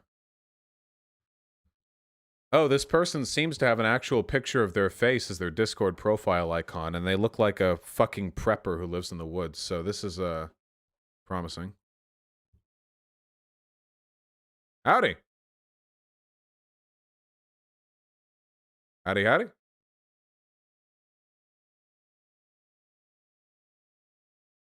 Well, Edward, I don't know if, Can you hear me now? Yes, hello. Hi, it's very nice to talk to you. Nice to talk to you, too. I see you're on cam. I would put you on the stream, but I never know. I never do that with the far-right people, because I never know if they're going to, like, pull their dick out or something to try and get me banned, so I have to be careful. You know how it is. Well, I'd be... I don't know how to turn off the camera, otherwise I do that. Don't worry. I don't mind it being there or anything like that. But Okay. yeah, anyway. How you doing, my friend? I'm doing well. How are you doing? Doing pretty great. Okay, I've heard that your the characterization that I have received is pro-racism. How do you stand accused? How do you plead? Guilty. Ah, damn. I was hoping this conversation would be more wholesome than that. Why? Well, I'm hoping to bring you over to the right side, so to speak, to give you the monarchist pill, and to accept the fundamental truths about reality. And, I recently had a monarchist accepting... on. It turns out they were a neo-Nazi the entire time. Not that there's that much of a functional distinction. You'd probably call me that if I weren't so nice. Most people tend to think of my ideas as ultra right. All right. Well, I can be mean to civil Nazis too. You know, I've got range. I've got you know. Okay.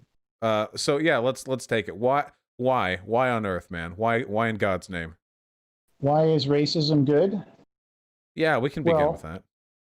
I mean, so you could start by trying to disprove, you could start by trying to prove that racism is bad, and I think it would be tough to do that. Like, you sort of have to start from the premise that racism is bad, and then you can extract all these other rules for behavior. But I can't see anything within the laws of science or history that tells me that racism is bad. Well, we don't look to science or history to answer our moral questions. We look to philosophy. And philosophically, I think we should treat people respective of their own character and behavior. Like, well, yeah, no, speaking. you're nice to everyone, but for example, I'm sorry, but you can be nice to someone while being a racist to them. For example, that is true. If you wanted to give your black coworker a present, and you were going to buy him like a gift card for a restaurant, he might more appreciate, you know, a rib joint than sushi, for example, and you'd buy him that, knowing that it's racist to do that, but you also know he'd probably appreciate it more once he got the gift card to the rib joint. Why not just buy them a gift card to a restaurant they like, and if it's ribs or if it's sushi, you just go with whatever one they prefer? No, yeah, you should do that too, but in situations where you have to make some sort of educated guess, you should make those guesses based on stereotypes, and stereotypes are always true. That's why they're stereotypes. That's not really true. There are lots of stereotypes about different groups of people that are pretty not true. Well, then how do those stereotypes form if they aren't generally true or true enough to trigger the inductive reasoning parts of our brain? Well, stereotypes can be rooted in some sort of perception that legitimately exists, but that doesn't mean the perception is rooted in reality. there are lots of stereotypes around black people's behavior, from a propensity to gamble to a love for watermelons or whatever, that mostly came from basically just jokes that were made about them back during the slave days. But those aren't like indicative of some sort of underlying biological reality. And even if you were to say like different groups of people have different predilections, I wouldn't necessarily disagree with that. We know just from demographic tests that certain types of movies or music work better with black or white audiences. We know that. I don't necessarily think that's racist. What's racist is assuming that there is some sort of fundamental innate difference between people, or that Like IQ? Yeah, yeah, absolutely. Yeah, group level IQ differences. I mean, that's just evolution. If you believe in evolution, you believe that people have evolved. What does evolution differently. have to do with IQ differences? Well, so you know, for example, that women are generally going to be smaller and weaker and dumber than men because. Wait, how are they dumber? A woman. Because if a woman gets her head caught in a fence 3 times, she's going to have 3 more kids than the woman who's smart enough not to do that.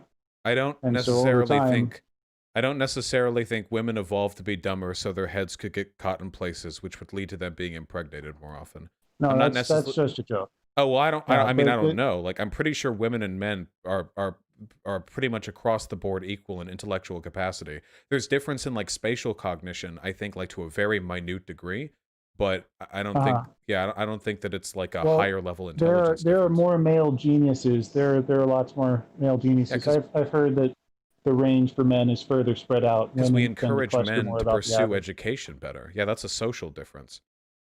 Not anymore. No, now people encourage women to pursue education. And the gap is more than narrowing men. significantly. But for most of human history, women have been put in a social position where they, not only are they denied education, denied equal rights, but when they do accomplish things, there are men around them that end up taking the credit for it. And that still happens today to large part. But the more liberated women have gotten socially, the more that gap has closed. And now women outperform men in school.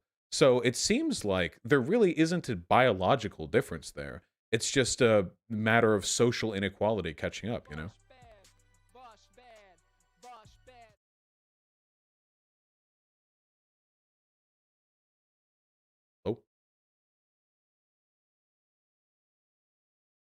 Hello? Still see the video on.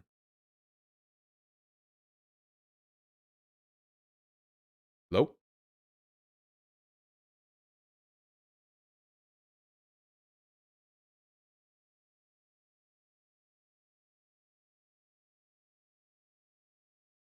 Hello? I feel like this happens in every conversation of mine. Like, reliably, every single one leads inevitably to like the call drop or the quit or something like that.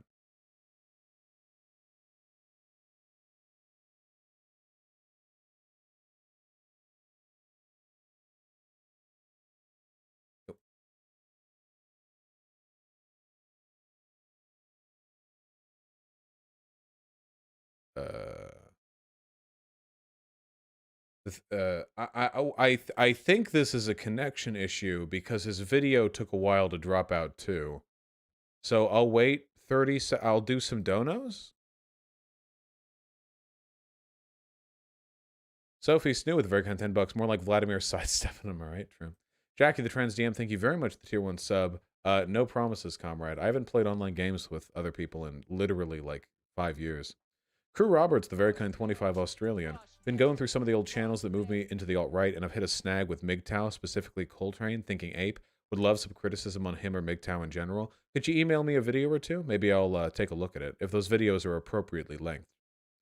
Gawal's, the very kind 20 bucks. I want to debate, but I'm afraid my girlfriend is going to set fire to my Minecraft house if you don't play Amnesia. Well, it looks like that might be happening shortly, comrade. I is KitKat, thank you very much for the $5. Don't put that guy on YouTube and don't give that clown a platform. He sounds like the 115-year-old racist you debated feels sad, man. I don't think you're really giving a person a platform when the behavior is that crazy, you know? Usually the giving the person a platform thing is like the risk of bolstering a person's career, but I'm not too worried about that in the case of that previous guy. Rags to Radical with a very kind 15 bucks. Feel a tiny bit bad for pressuring you to the song. Completely understand standard setting. Just told my daughter you'd watch it and she was excited. Aw. Dude, the daughter at the end of the Vaush Mad bit was so fucking cute. I'm really glad that I watched it. I just get concerned sometimes because a lot of people ask me to watch stuff to validate them or for a shout out. And very often the stuff that people show me is amazing. Like, you guys put so much work into it. And that song was really awesome. And the daughter was adorable. It concerns me sometimes in like the time economy, you know, like, how much time do I have to go over this? Then everyone feels obligated to do that, and everyone has to have their turn, and it can lead down some bad roads. Last time with $10, I have not seen his doink, comrade. Looks like I may never again see his doink. He's gone offline now. Maybe, Spectre of Syndicalism with a very kind tier 1 sub. Thank you. Class time with Kenzo Shibata with a very kind $5. What's good, V? I don't know. Just having some wacky conversations. But it looks like whatever outage issue this guy is having, it's lasting longer than I expected it to.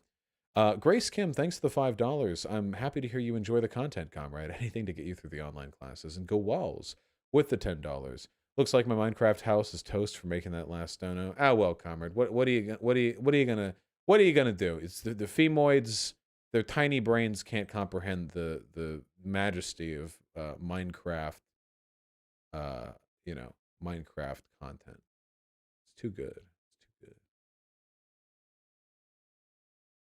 I'm looking more into this Mike Walsh guy. I feel like this guy's a technocrat, it looks like. Why the world needs technological leadership. Why are there so many fucking weirdos out there? Fuck me, dude. There's so many of them. Vibe check. If you're watching right now and you're not subbed to my YouTube channel, honestly, you're not black. I imagine many of you aren't black, but if that's something you're looking for, then I've given you sort of a hint on how to ameliorate that problem. I hope that's helpful to you. I don't want to be black. Oh, you don't want to be black, huh? Oh, I thought the only racist around here just left the call. I didn't realize there were so many of them in chat.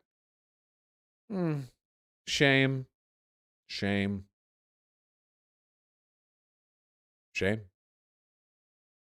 Also follow me on Twitter, you stupid piece of shit. We finally broke 100K on Twitter. I finally feel like an influencer, you know? I got the good now, you know? All right, Edward. I don't think you're coming back. Eduardo Errico. Looks like it's time to play some more Amnesia. Yeah, I was looking forward to that after all those conversations. Do you want to be black, Vaush? I mean, I wouldn't be mad if I was born black. I'm kind of enjoying my white privilege, to be honest, though. Let's be real, okay? The being white, don't care. White privilege, kind of sick, to be honest. Love that shit. Love how I get treated with fucking kid gloves by the cops that interact with me. Oh, that feels so fucking good. Yeah, this is a Louis C.K. bit, and it's totally true. That Louis C.K. bit is 100% true, you know? Yeah, white privilege is fucking OP. Same with being a cis or a guy or whatever. It's not about like the identity of being whoever you are. It's just that, dude, life is so fucking easy. You're a cis white dude, like relatively speaking. Not all cis white dudes have it easy, but like easier this than otherwise. Hey, you can just do shit. Yeah, privilege is real. There are lefties who will get mad at what I'm saying right now, but you can't simultaneously believe white privilege is a thing and then also get mad at white people for positively recognizing they have white privilege. Like, those are incompatible positions. So white privilege is a thing, but like, you're not supposed to acknowledge that it's the positive effect it has in your life is positive. Like, is it positive or not? You know, I don't know. All right, people. If you would decide a single skin tone that every human being has to be uniformly be, which one? Oh, I don't know. I mean, probably to be fair, we should all look like, I don't know, like, would like Mediterranean be like the midpoint? What would be like the midtone for all of human? Like some kind of like Mediterranean or like a Polynesian or like something in like the olivey, yeah, like a light to mid-tone brown. That would be like midtone for all of humanity, right? Yeah, I'm pretty sure. I just think that's fairest, right? Like, if we're trying to normalize it, like, in the middle. Yeah, we can all look like anime. All right. No more wasting time, I say, knowing that I'm wasting time.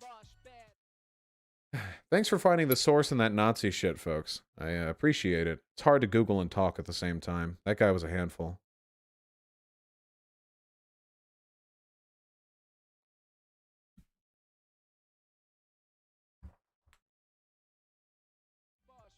All right.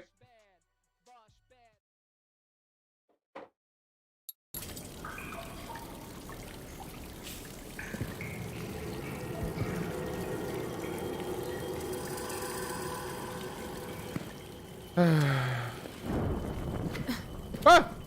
What? Wait. Wait, is that heartbeat? Baby!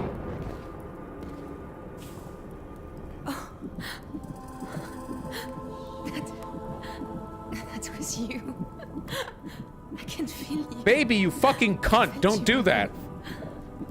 Hello. Hello, my little one. I hope you're not hurt. I mean, you're kicking like crazy. Sorry, I forgot to close this thing. No.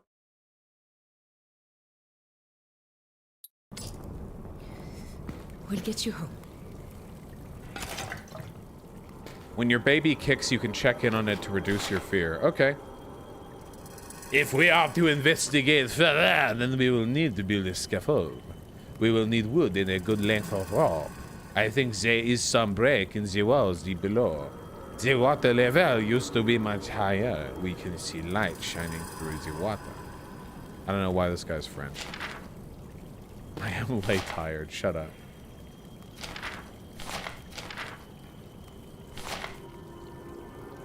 The fuck is this? I'll debate you on the 1619 project. What, and how based it is? How based and epic it is? Whoa! Whoa, whoa, whoa, whoa, whoa, whoa, whoa. The annoying thing about the 1619 discourse is that no historical narrative project is like perfectly 100% bulletproof, but like the standard narrative we tell about American imperialism and white supremacy is like 80 trillion times worse than what the 1619 project says, you know? Like, is the 1619 project gonna 100% perfectly accurately cover all info on the subject? No, of course not. Editorial decisions have to be made when you're presenting any narrative. But right now, the American narrative is literally like Columbus came over and befriended the natives, and the natives retreated westward as we built society. The slaves came, but then we defeated racism in whenever the fuck the Civil War started. Some shit like that. I'm stalling. I'm stalling. Oh, God.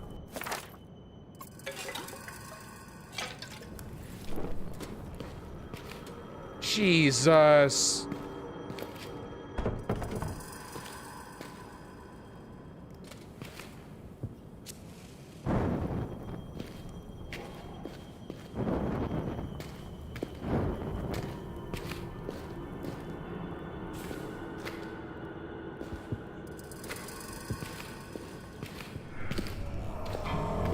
Oh. Oh, it's a cringe.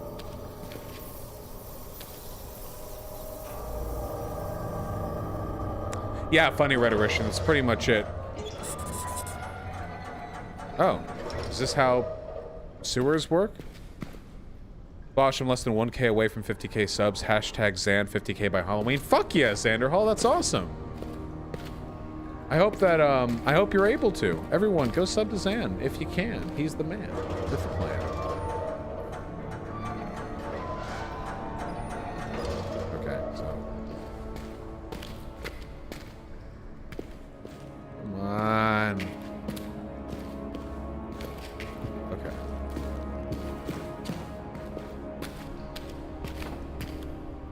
Yeesh. Do you think we should... Oh. Stay calm. Stay calm. Do you think we should normalize and romanticize balding to make insecure dudes feel better? I don't think there's anything necessarily bad about balding. I think that we should be more tolerant of it, absolutely. You know, there's a great quote from Star Trek The Next Generation that I'm a big fan of. Somebody asked the director, somebody asked the director, in the far future, wouldn't Captain Picard... Hey!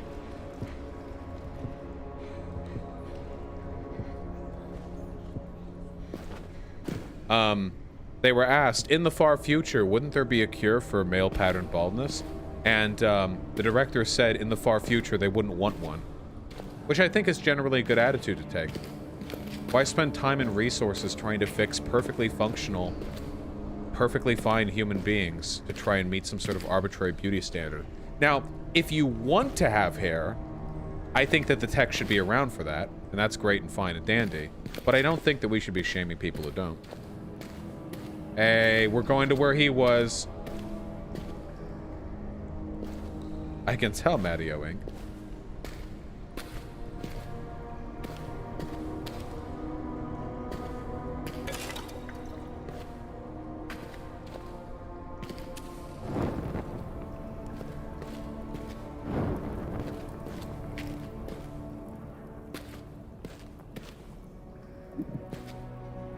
Okay, alright, baby. We've got a fear-reducing mechanic now. I swear. I just think we should normalize people with, like, no hair. Especially women. Bald guys get away with a lot. Like, not as much as they should be able to, but bald women, like cancer or whatever, or trans women who have, who go bald, or non-trans women. There are cis women who go bald, too. All that crap, you know? I think that, ladies with no hair or with shaved heads or whatever are still really, really good. It is apparent from the writings of Assem that the intent of these newcomers, they came from a far place, their thoughts and in conquest, okay, lore.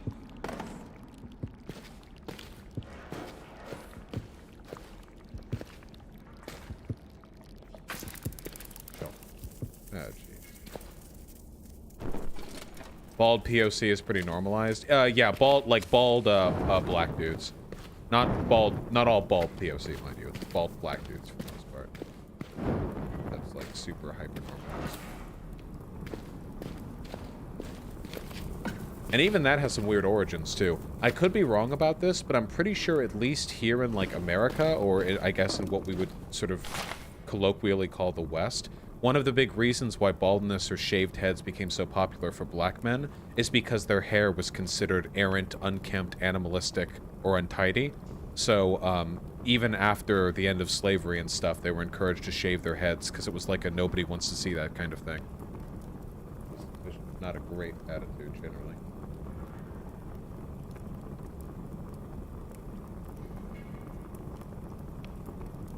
Interesting. That's some lore right there. Also doing hard labor in the sun. Oh yeah, true. Probably don't want to have a bunch of fucking hair when you're doing, plantation shit. Make Tim acknowledge Destiny's debate offer in a stream. Listen, I would like to see Destiny debate Tim Pool, but I'm not laying that pressure on.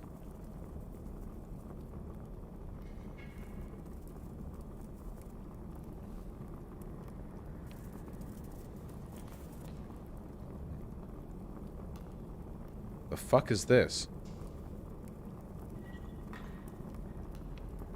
Oh god, it's gonna be a puzzle. Elector seal, cargo seal, okay. The fuck are you? What is this? Wait, is this a save point? On that day, the people thronged the byways of the city. When the doors of the tower opened, the name of their new empress rippled through the crowd before her like dye into water. Tihana, blessed Tihana. Yeah, these were in the first Amnesia game. These are the memory tubes. You could use them to save. Dressed in a simple robe, and she walked amongst the people.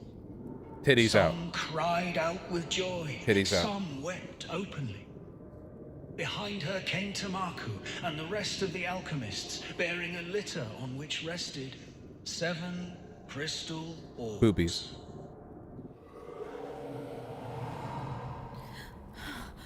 What in the name of God? You're playing a video game, chill.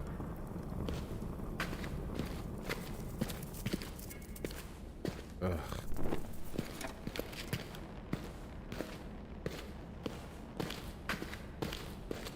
Horrific.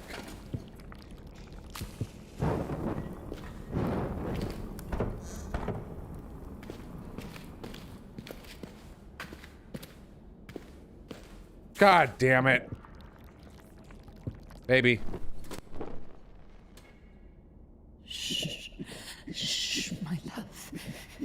Are we checking on the baby a lot, I guess? Fuck me, dude. I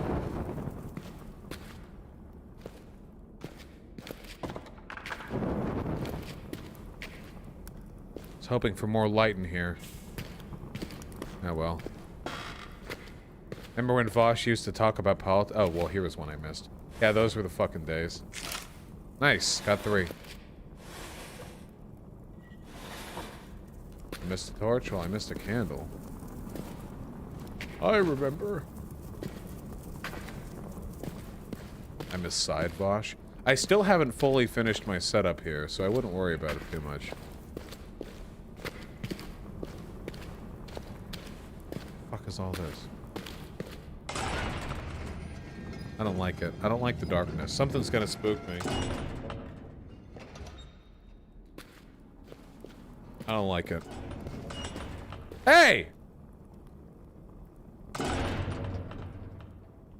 Stop.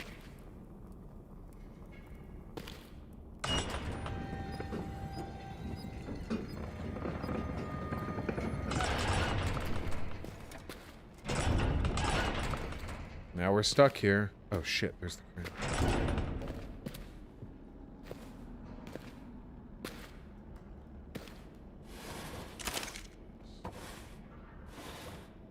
Yes.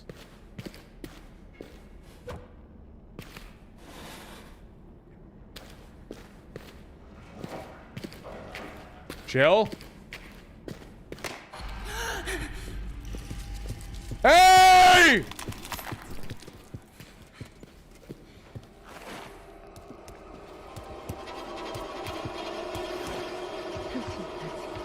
We're so fucked, dude.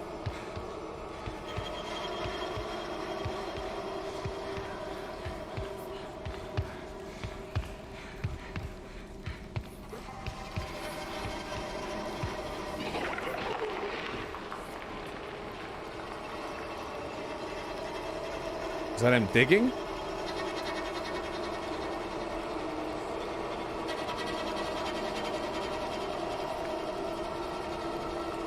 It looked like a cartoon fart, but I know it was digging. One thing that I've noticed about games that look like this is that there's a tendency for light to not interact with particle effects that well.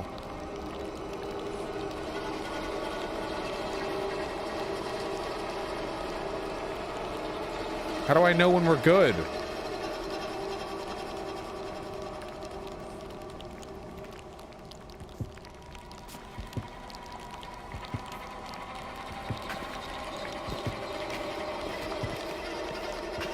This fucking sucks.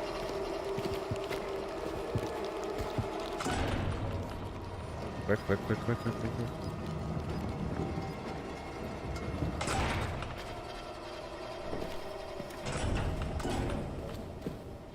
Wait.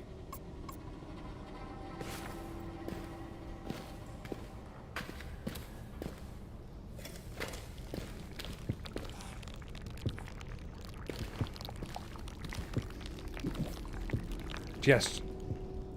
The darkness. It feels like I'm losing Baby. Okay, the baby is a progress marker. Little one. When you go far enough, the baby will kick, like with linear progression, the baby will kick, and that gives you an opportunity to lessen your sanity.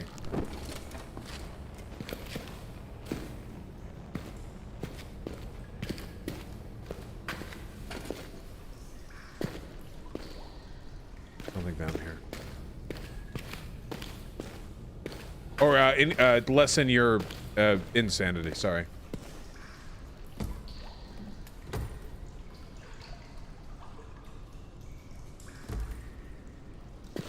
I'm not familiar with that claim, funny rhetorician. Wait, funny rhetorician, remind me, what department are you in? What's your major or field of expertise? What is that? There's like a thing.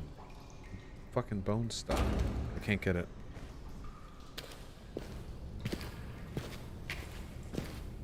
Yeah, funny rhetorician works for the base department. Oh. Communication studies with an emphasis on rhetoric? Ah, gotcha. That's why you like me, because I like to talk. Alright. Let's do it. Okay, that opens that and extends both. That does a swingy. Okay, so we'll probably want that over here, I imagine.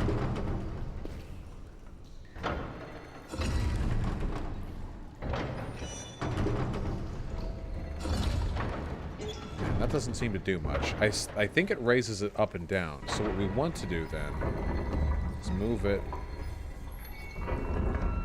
Can somebody explain to me how the peg this thing is dangling from is moving across the wall? By what mechanism is it moving? There's no track along the wall. Look, there's no hole that the thing should be...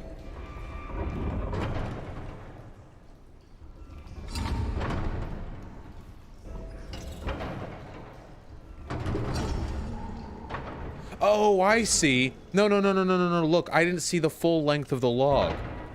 I see. I didn't see the full length of it. I was only seeing... Okay. I'm just dumb. I'm a dumb little boy, okay? No, go up. No, go up. No, go up. Oh, the thingy's out. Go in. Go in. Go in. Yes!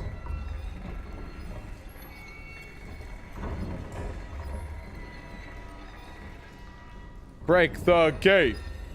No! Stay!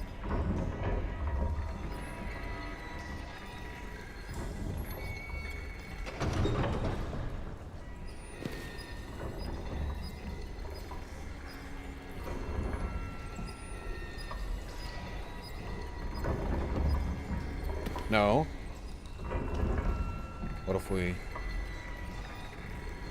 move that up? And then we... Extendo.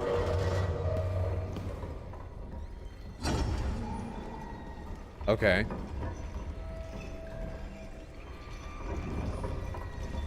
And then... That makes sense, funny rhetorician. Then... No, you should be able to move.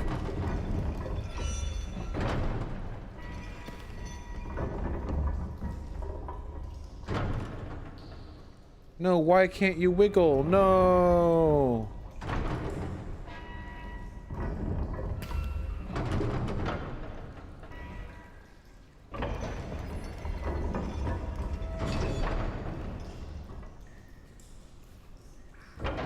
There's a wall in the way? That shouldn't affect the log. Look, the log won't move back and forth. Is this how Brit Bongers get to school? Yeah, this is the...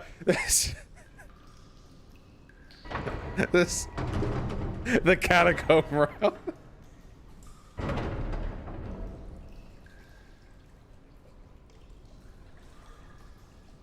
I'm not entirely sure if I understand why this isn't able to move left and right. All apparent physical forces indicate it should be able to do that. Friction? No, not friction. We could do it earlier. Shut up.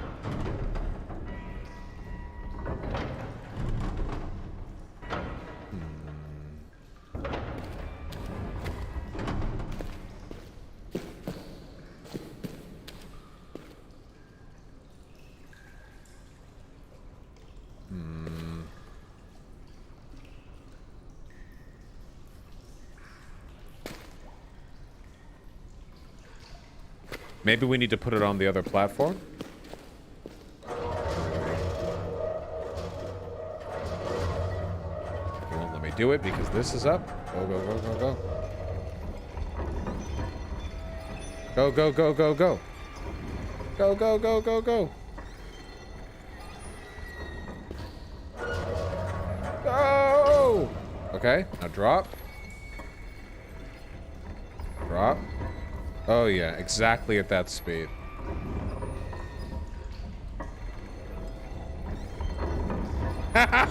POV or Mike Pence's wife on her way to the dinner table. Oh! It's light. It's alive somehow. What do you think it wants? Oh, I didn't think the chain would go over it like that. Okay. Alright.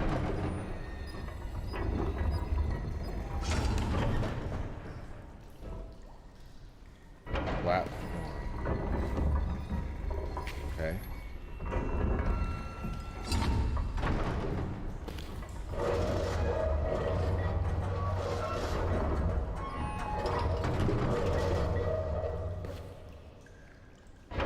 Go up.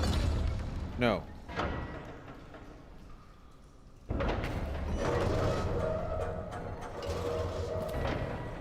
Go up. Go up. Go up. Go up. That's not gonna go up.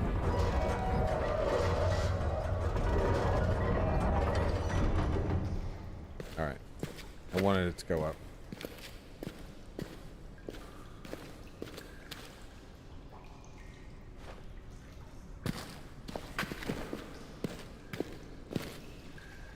Go up. You guys play The Last Guardian? Itete. Up.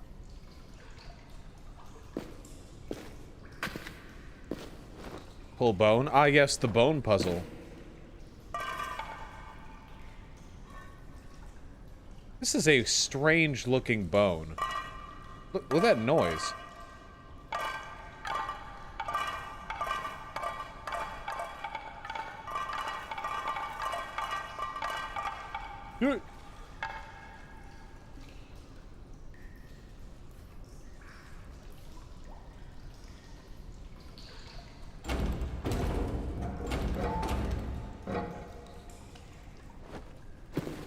Bone, bone, bone.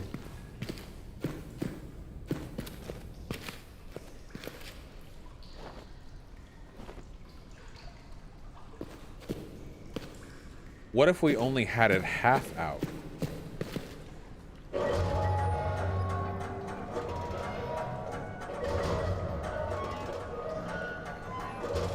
Like that.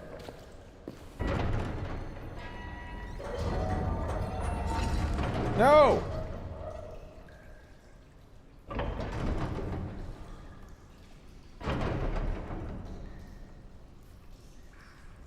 Go up.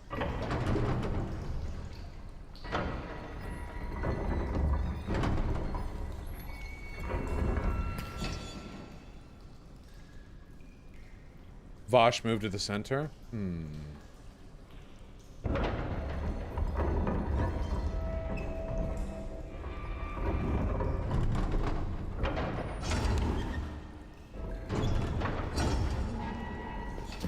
No, if it's this simple, then... No, it can't be. It has to be lifted up at least a little bit.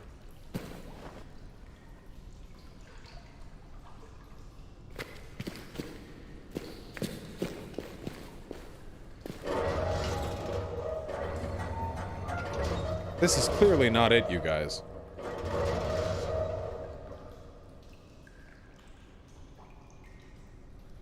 I know you're busy, but a gaming sex icon is interested in anarcho-Bidenism. It's opportunity you don't want to miss. What anarcho... Who is interested in anarcho-Bidenism?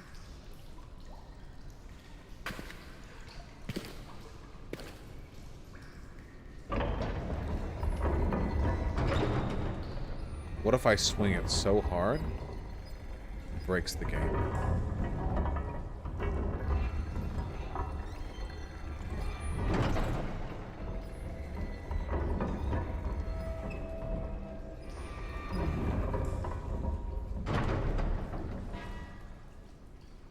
If only I wasn't a fucking moron.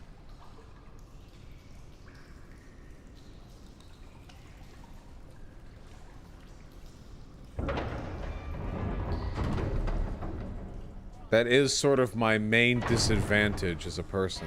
Jump into the open gate. Shut the fuck up. You can't jump into it. Jesus Christ. It's not that simple. You have to do a thingy. Why does that look like it's more elevated than it used to be? Wait. Wait, has that always been that high up? Wasn't that lower before? Wait. Oh my god. The fucking track in the wall is slanted downwards to the left. When the thing is all the way to the left, the fucking thing is lower than it is when it's... Alright. Well then what was the point of the vertical tracks? That whole thing was a fucking red herring.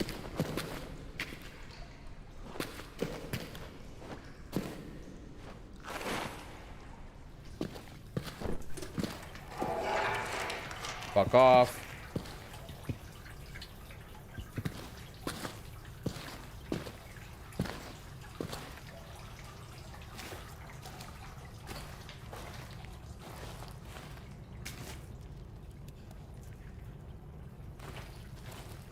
You fucking flicker on me.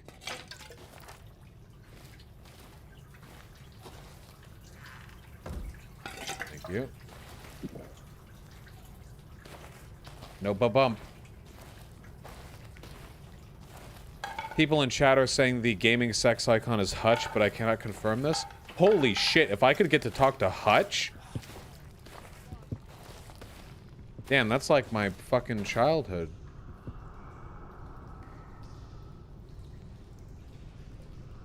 Hello. Hello, little one. Who is Hutch? These fucking people don't even know Hutch.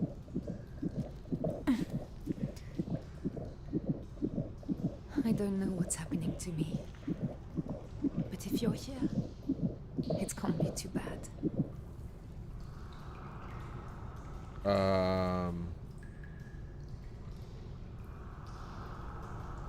So...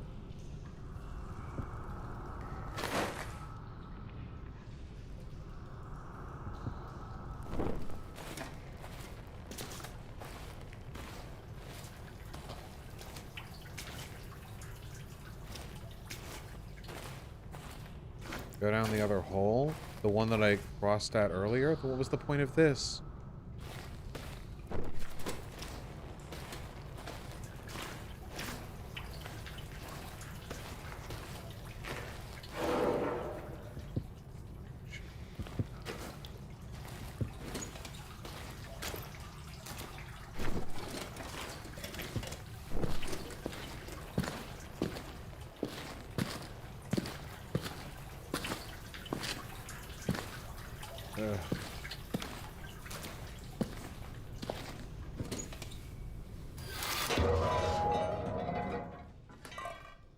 Cool. And what? And, okay. Okay. So now we need to do the thing we did before. Okay, it makes sense. Now I get it. Okay. The thing we did earlier is the thing we have to do now.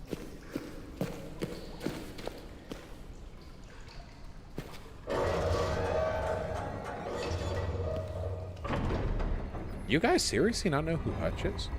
Am I like dramatically overstating in my mind Hutch's like relevance because I know Hutch? Well, I don't know.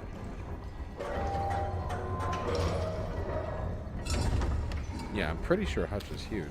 Fucking Zoomers. You guys don't even know the old stars. You guys don't even know the fucking OG.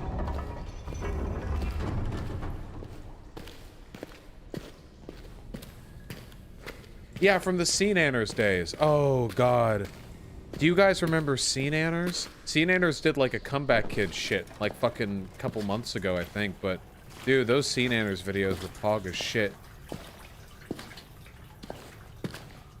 Yeah, Sea Nanners, like, extremely OG.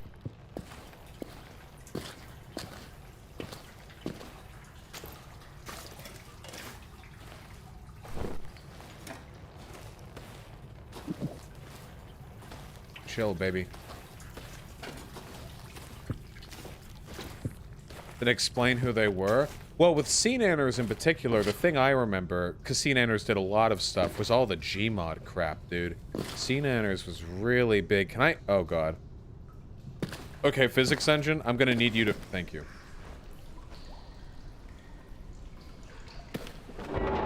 Oh, you... I like how my initial jump had very little forward momentum, and then the game just sort of thrust me forward to make that... point of no return happen.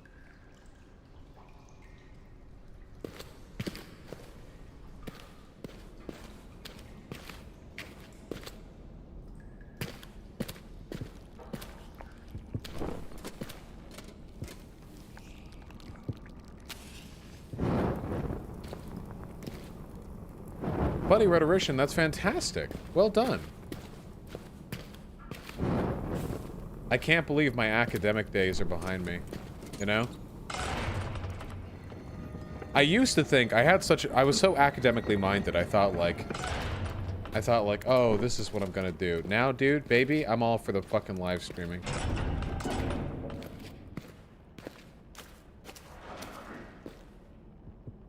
Come on.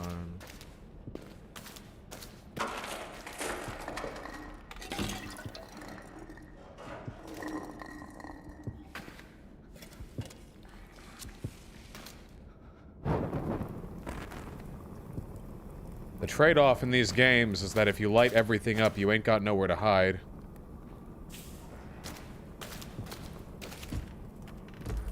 Really? Just poo, huh?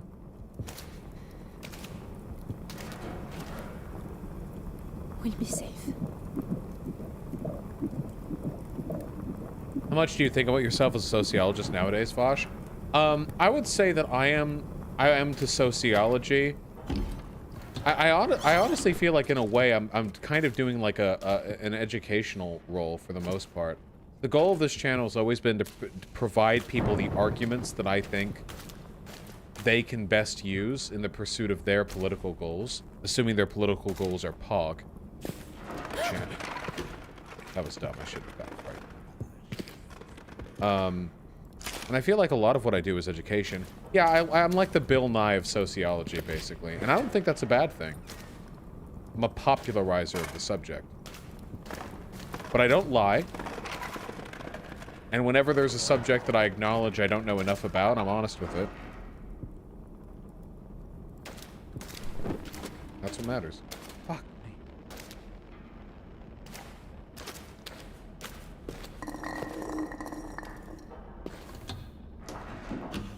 Oh, God.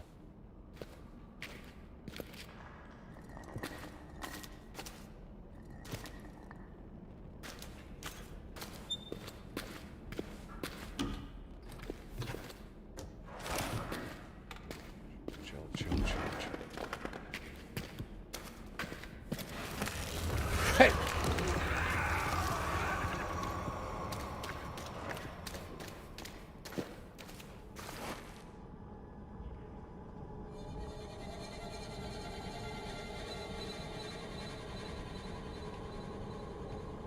Go up. The main tragedy of these games, like playing... Yeah, I can smell your fucking ripe-ass pussy. True. Come on, I'm hidden so well. Yeah, the baby stank. Oh, it's sniffing!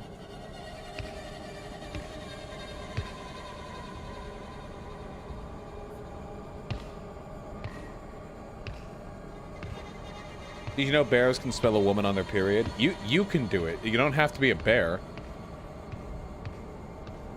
For people with pussies, this is actually the source of one of their greatest insecurities. It's that if they're on their period, like they're constantly insecure that if you walk by them, you can smell them. Unironically, ask anybody who has a pussy. It's 100% true.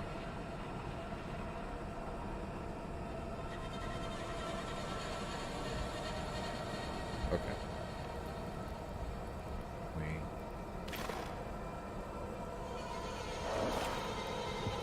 The links I made expired, but Hutch said on stream he watches you and likes your debate style. Dude, Hutch watches me?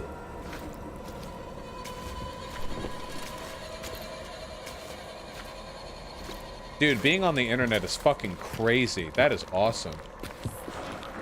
Well, all of you clip chimps, please clip this and say, hey, Hutch, you fucking... I bet you I've got more watch hours on you than you've got on me.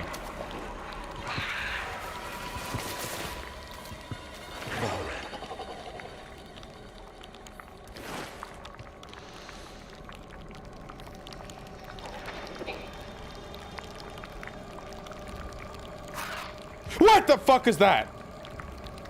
What was that? Am I spotted?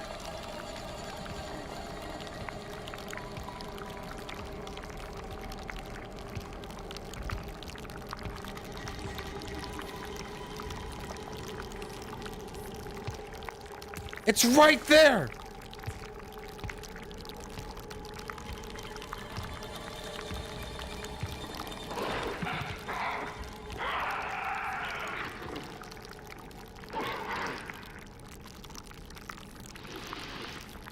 He's sniffing!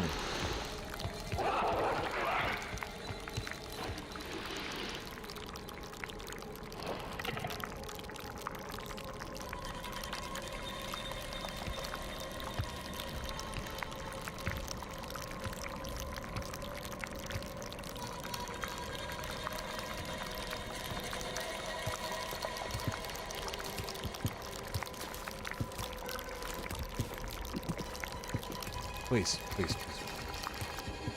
Please. Please. Baby, thank you.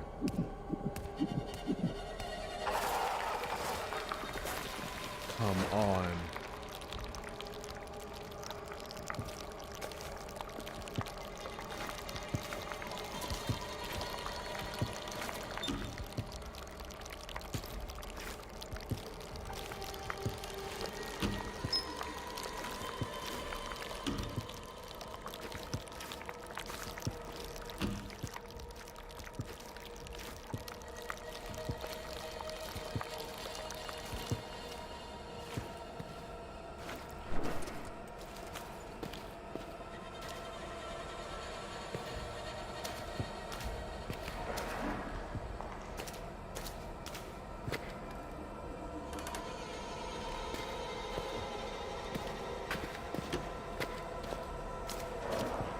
Fuck me, that was just a circle.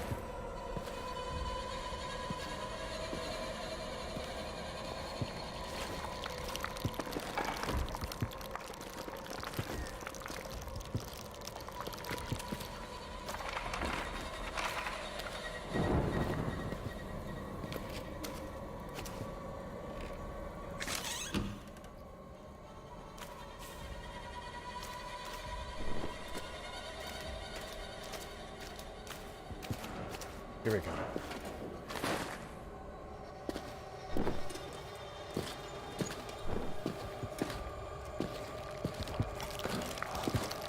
Fuck me.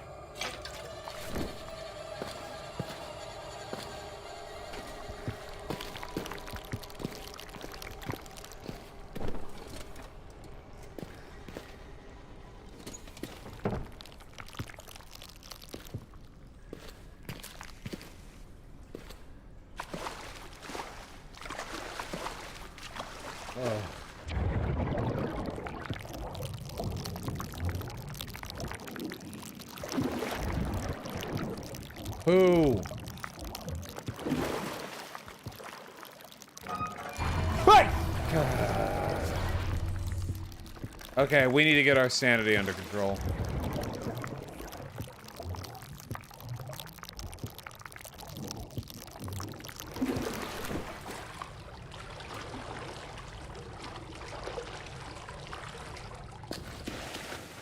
Come on.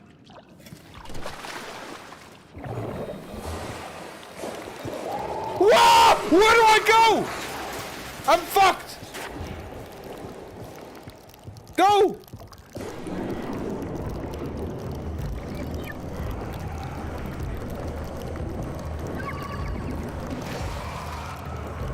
I'm so unbelievably fucked.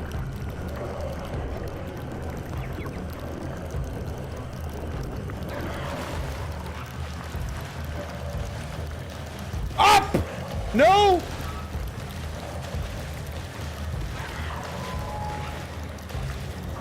Let me out!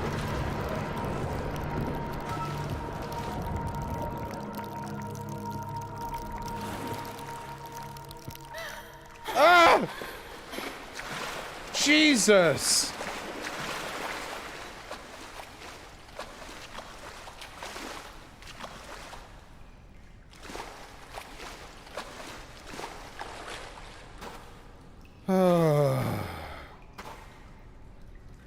I'm gonna take a cue from the game here and assume that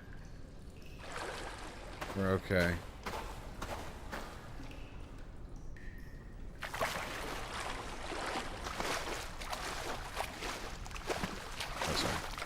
I can't believe you're managing a no deaths run. Well, horror games never actually want to kill you for the most part. When you kill a player, you break the tension.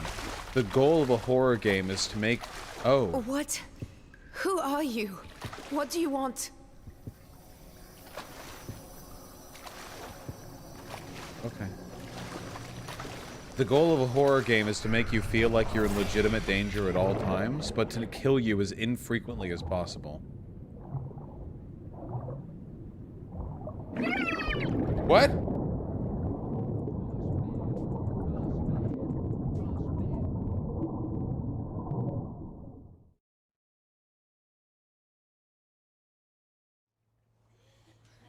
Exactly. Death is sweet release. The true horror is being alive. Precious one. That's interesting because you can die quite easily in Alien Isolation. Yeah, and that's why Alien Isolation was always tense, but stopped being scary towards the end.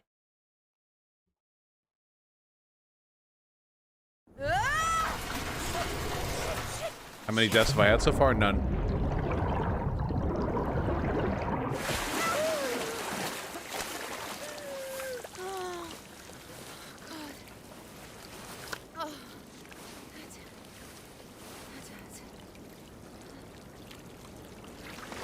Oh, we're all blurry-eyed. Check, baby. Little one? Little one? Oh. No. No, I'm sorry. Please be okay. Oh, no.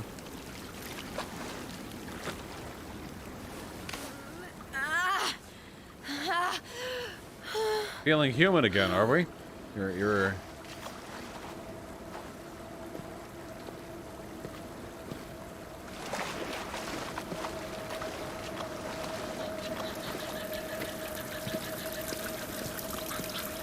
Well, it's beautiful out here.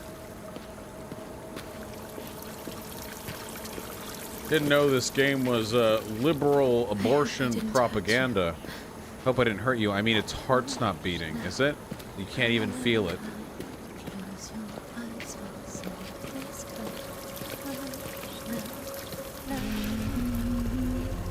Hey, sup? Who are you? What do you want? I am Alexander of Brennenburg.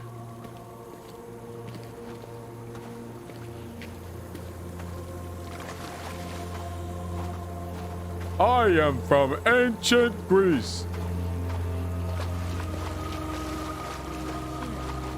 We came this way. Hank, stay with me, Hank. It is not good, Miss Trio. Not at all. We may reach help, but he will not. Fuck. Yeet. That didn't go very far.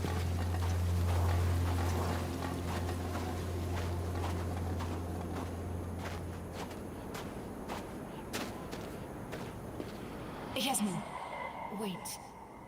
The thing in the fort. A ghoul, you said. What was it? I don't know. It's just a story. It said they haunted graves and dead places. And they ate human flesh. Demons that were driven out of paradise. You know, normally I wouldn't do this, but seeing as how I've got a flight tomorrow, I'm actually going to go ahead, quit here, read donos, end stream a smidge early. Fuck you. I wait for the frogs. Yes, there we go. Ah, give them to me. Give them to me. They're so mad. See, I'm actually a little bit scared of flying myself, and I've got a whole cross-country trip to do, and I just want to chill out, okay? Is your interview with Tim tomorrow? No, Tim is the day after tomorrow. When am I flying? I'm not telling you my fucking flight info. Fuck you. Let me read these donos. Rustic Ghost, the 10 Australian. Damn, all these neo-Nazis are so averse to actually discussing their ideas. I wonder why. Yeah, it's kind of curious, isn't it? That guy was mentally ill, though. Duke, Hollis, Dumb Bunny, and Disfigured Peacock, thank you all so much for the incredibly kind $5. I really, really appreciate that. Why do all these people unironically exist? Also, what does poggers mean? I'm asking that unironically. Poggers,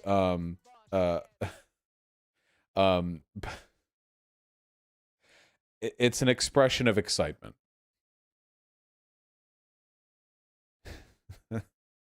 HTTP Lovecraft with a very kind $10. Fuck Mary Carroll, Sargon, Candace Owens, Tim Pool. I have to fuck Candace Owens. I'm sorry. Probably marry Tim Pool because dude's fucking hella loaded. And I guess that leaves killing Sargon. Can't say. I mean, honestly, the kill thing, it could go anyway. But I still appreciate Sargon's decision to fuck me earlier from the aforementioned clip. I respect that. Thank you. Javier Valenzuela with the incredibly kind $10. These people think all sources are valid because they are so far in their insane conspiracies. Historians must have had a political bias based on the optics of reality compared to their belief. Yeah, I mean, this is happening in the mainstream today. Trump supporters believe all information is equally credible, so they'll say the mainstream media is biased for not giving coverage to the Hunter Biden laptop story. Sake with a very kind $10. Does Dio have privilege? Also, I want my olive-skinned 6'5" Amazonian god and goddesses and non-binary deities world. Absolutely, comrade. In the future, we will all be 7 feet tall, except for you. You'll be 5 feet tall, so everyone else will look like gods and goddesses to you. True. Anthony G, David E, and Unity. Thank you all so much for the very kind $5. Would I consider Vice a left-leaning investigative journalist company for the most part?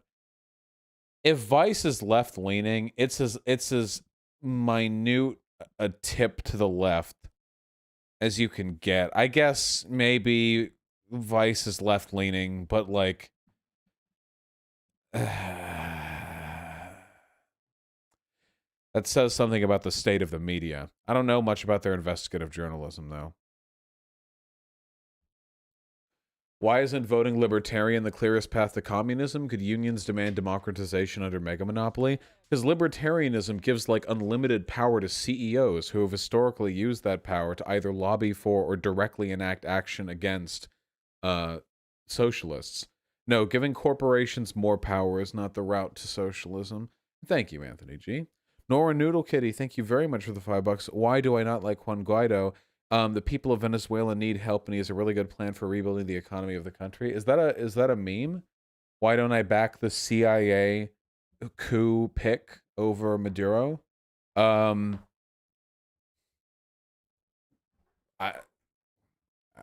much were you paid to donate that to me?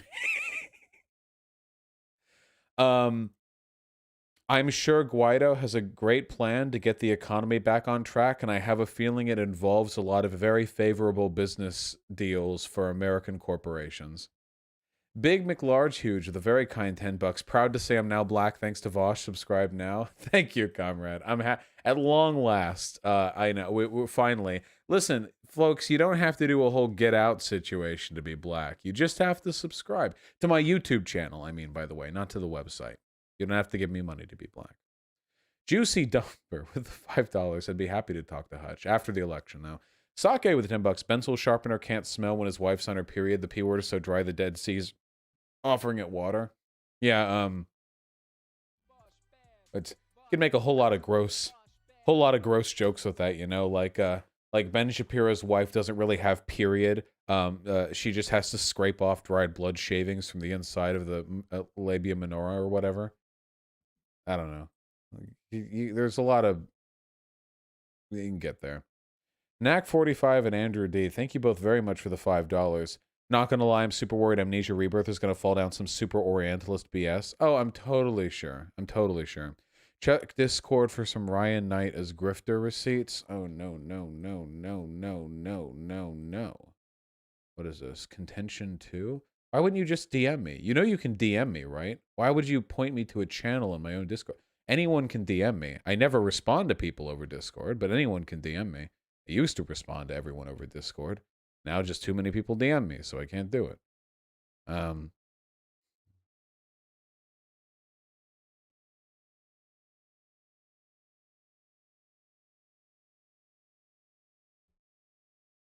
I'll look into this later. This looks like an effort post. Skylar Kingstrong with very kind $5. Utilitarianism is bad for personal ethical schemes because you can't ascertain for sure the future outcomes of your actions. Virtue ethics is better. Nice fucking meme. Unironic virtue ethicist watching from YouTube chat. Let me just... Sorry. I had to let one out. You got a lot of mirth built up in me, you know? No, you can't always know for sure what's going to happen when you do a thing. So the best you can do with regards to the best decision making is engage in the action which you predict to have the best possible outcome. And you can use predictive models. I mean, statistically, you can, a lot of stuff, what the outcome's going to be. Grant Miller with the $2. On my last dono, I said I was struggling with suicidal thoughts, and seeing you in the chat saying they love me and support me in my week. I love you guys. Aw. Absolutely, chat loves you, and we all love each other. It's a good community. I'd say this is the best damn left-leaning community around, personally. Undeniably, in my personal opinion. Undeniably. Bro Momentum 14, check out this small little leftist channel. It is a link to v.gg. Thank you very much, comrade. I appreciate that. I'm doing my best. Remember how just a little while ago I said we were at 10 million views over the past month? Now we're at 10.5. We're catching up, we're ramping up. And if my math is correct, we're at 800,000 views the last 42 hours, and the last day we're knocking off is we're probably going to get up to 10.6 tomorrow. Yeah, the Discord is really nice. Intellectual 2 with the incredibly kind $20. Please watch at least the first minute of this video. Includes Republicans resurrecting the ghost of Ronald McDonald Reagan. No, I've seen this. This is the rap thing, right? Yes, it is. The Reagan versus Trump debate. I can't do this. I'm really sorry, people. Listen, I love you guys. I can't do, react to meme content. Also, this is probably copyrighted. It's him. Well, you guys look like you've seen a ghost. Sure took you long enough. Yeah, I can't do this. For what it's worth, I have watched this off stream and I found it mildly amusing, which is about the best reaction you're ever going to get from me for any type of meme internet video, especially one with a musical component. Also, damn, the views up here, 2.4 million, damn. Roach Boy with a very kind $5. I'm doing an assignment regarding memes in online politics. Need to conduct a survey. Could you shout it out? Memes in online political spaces. Yeah, here, I'll throw it out to chat. That'll get you a couple of responses.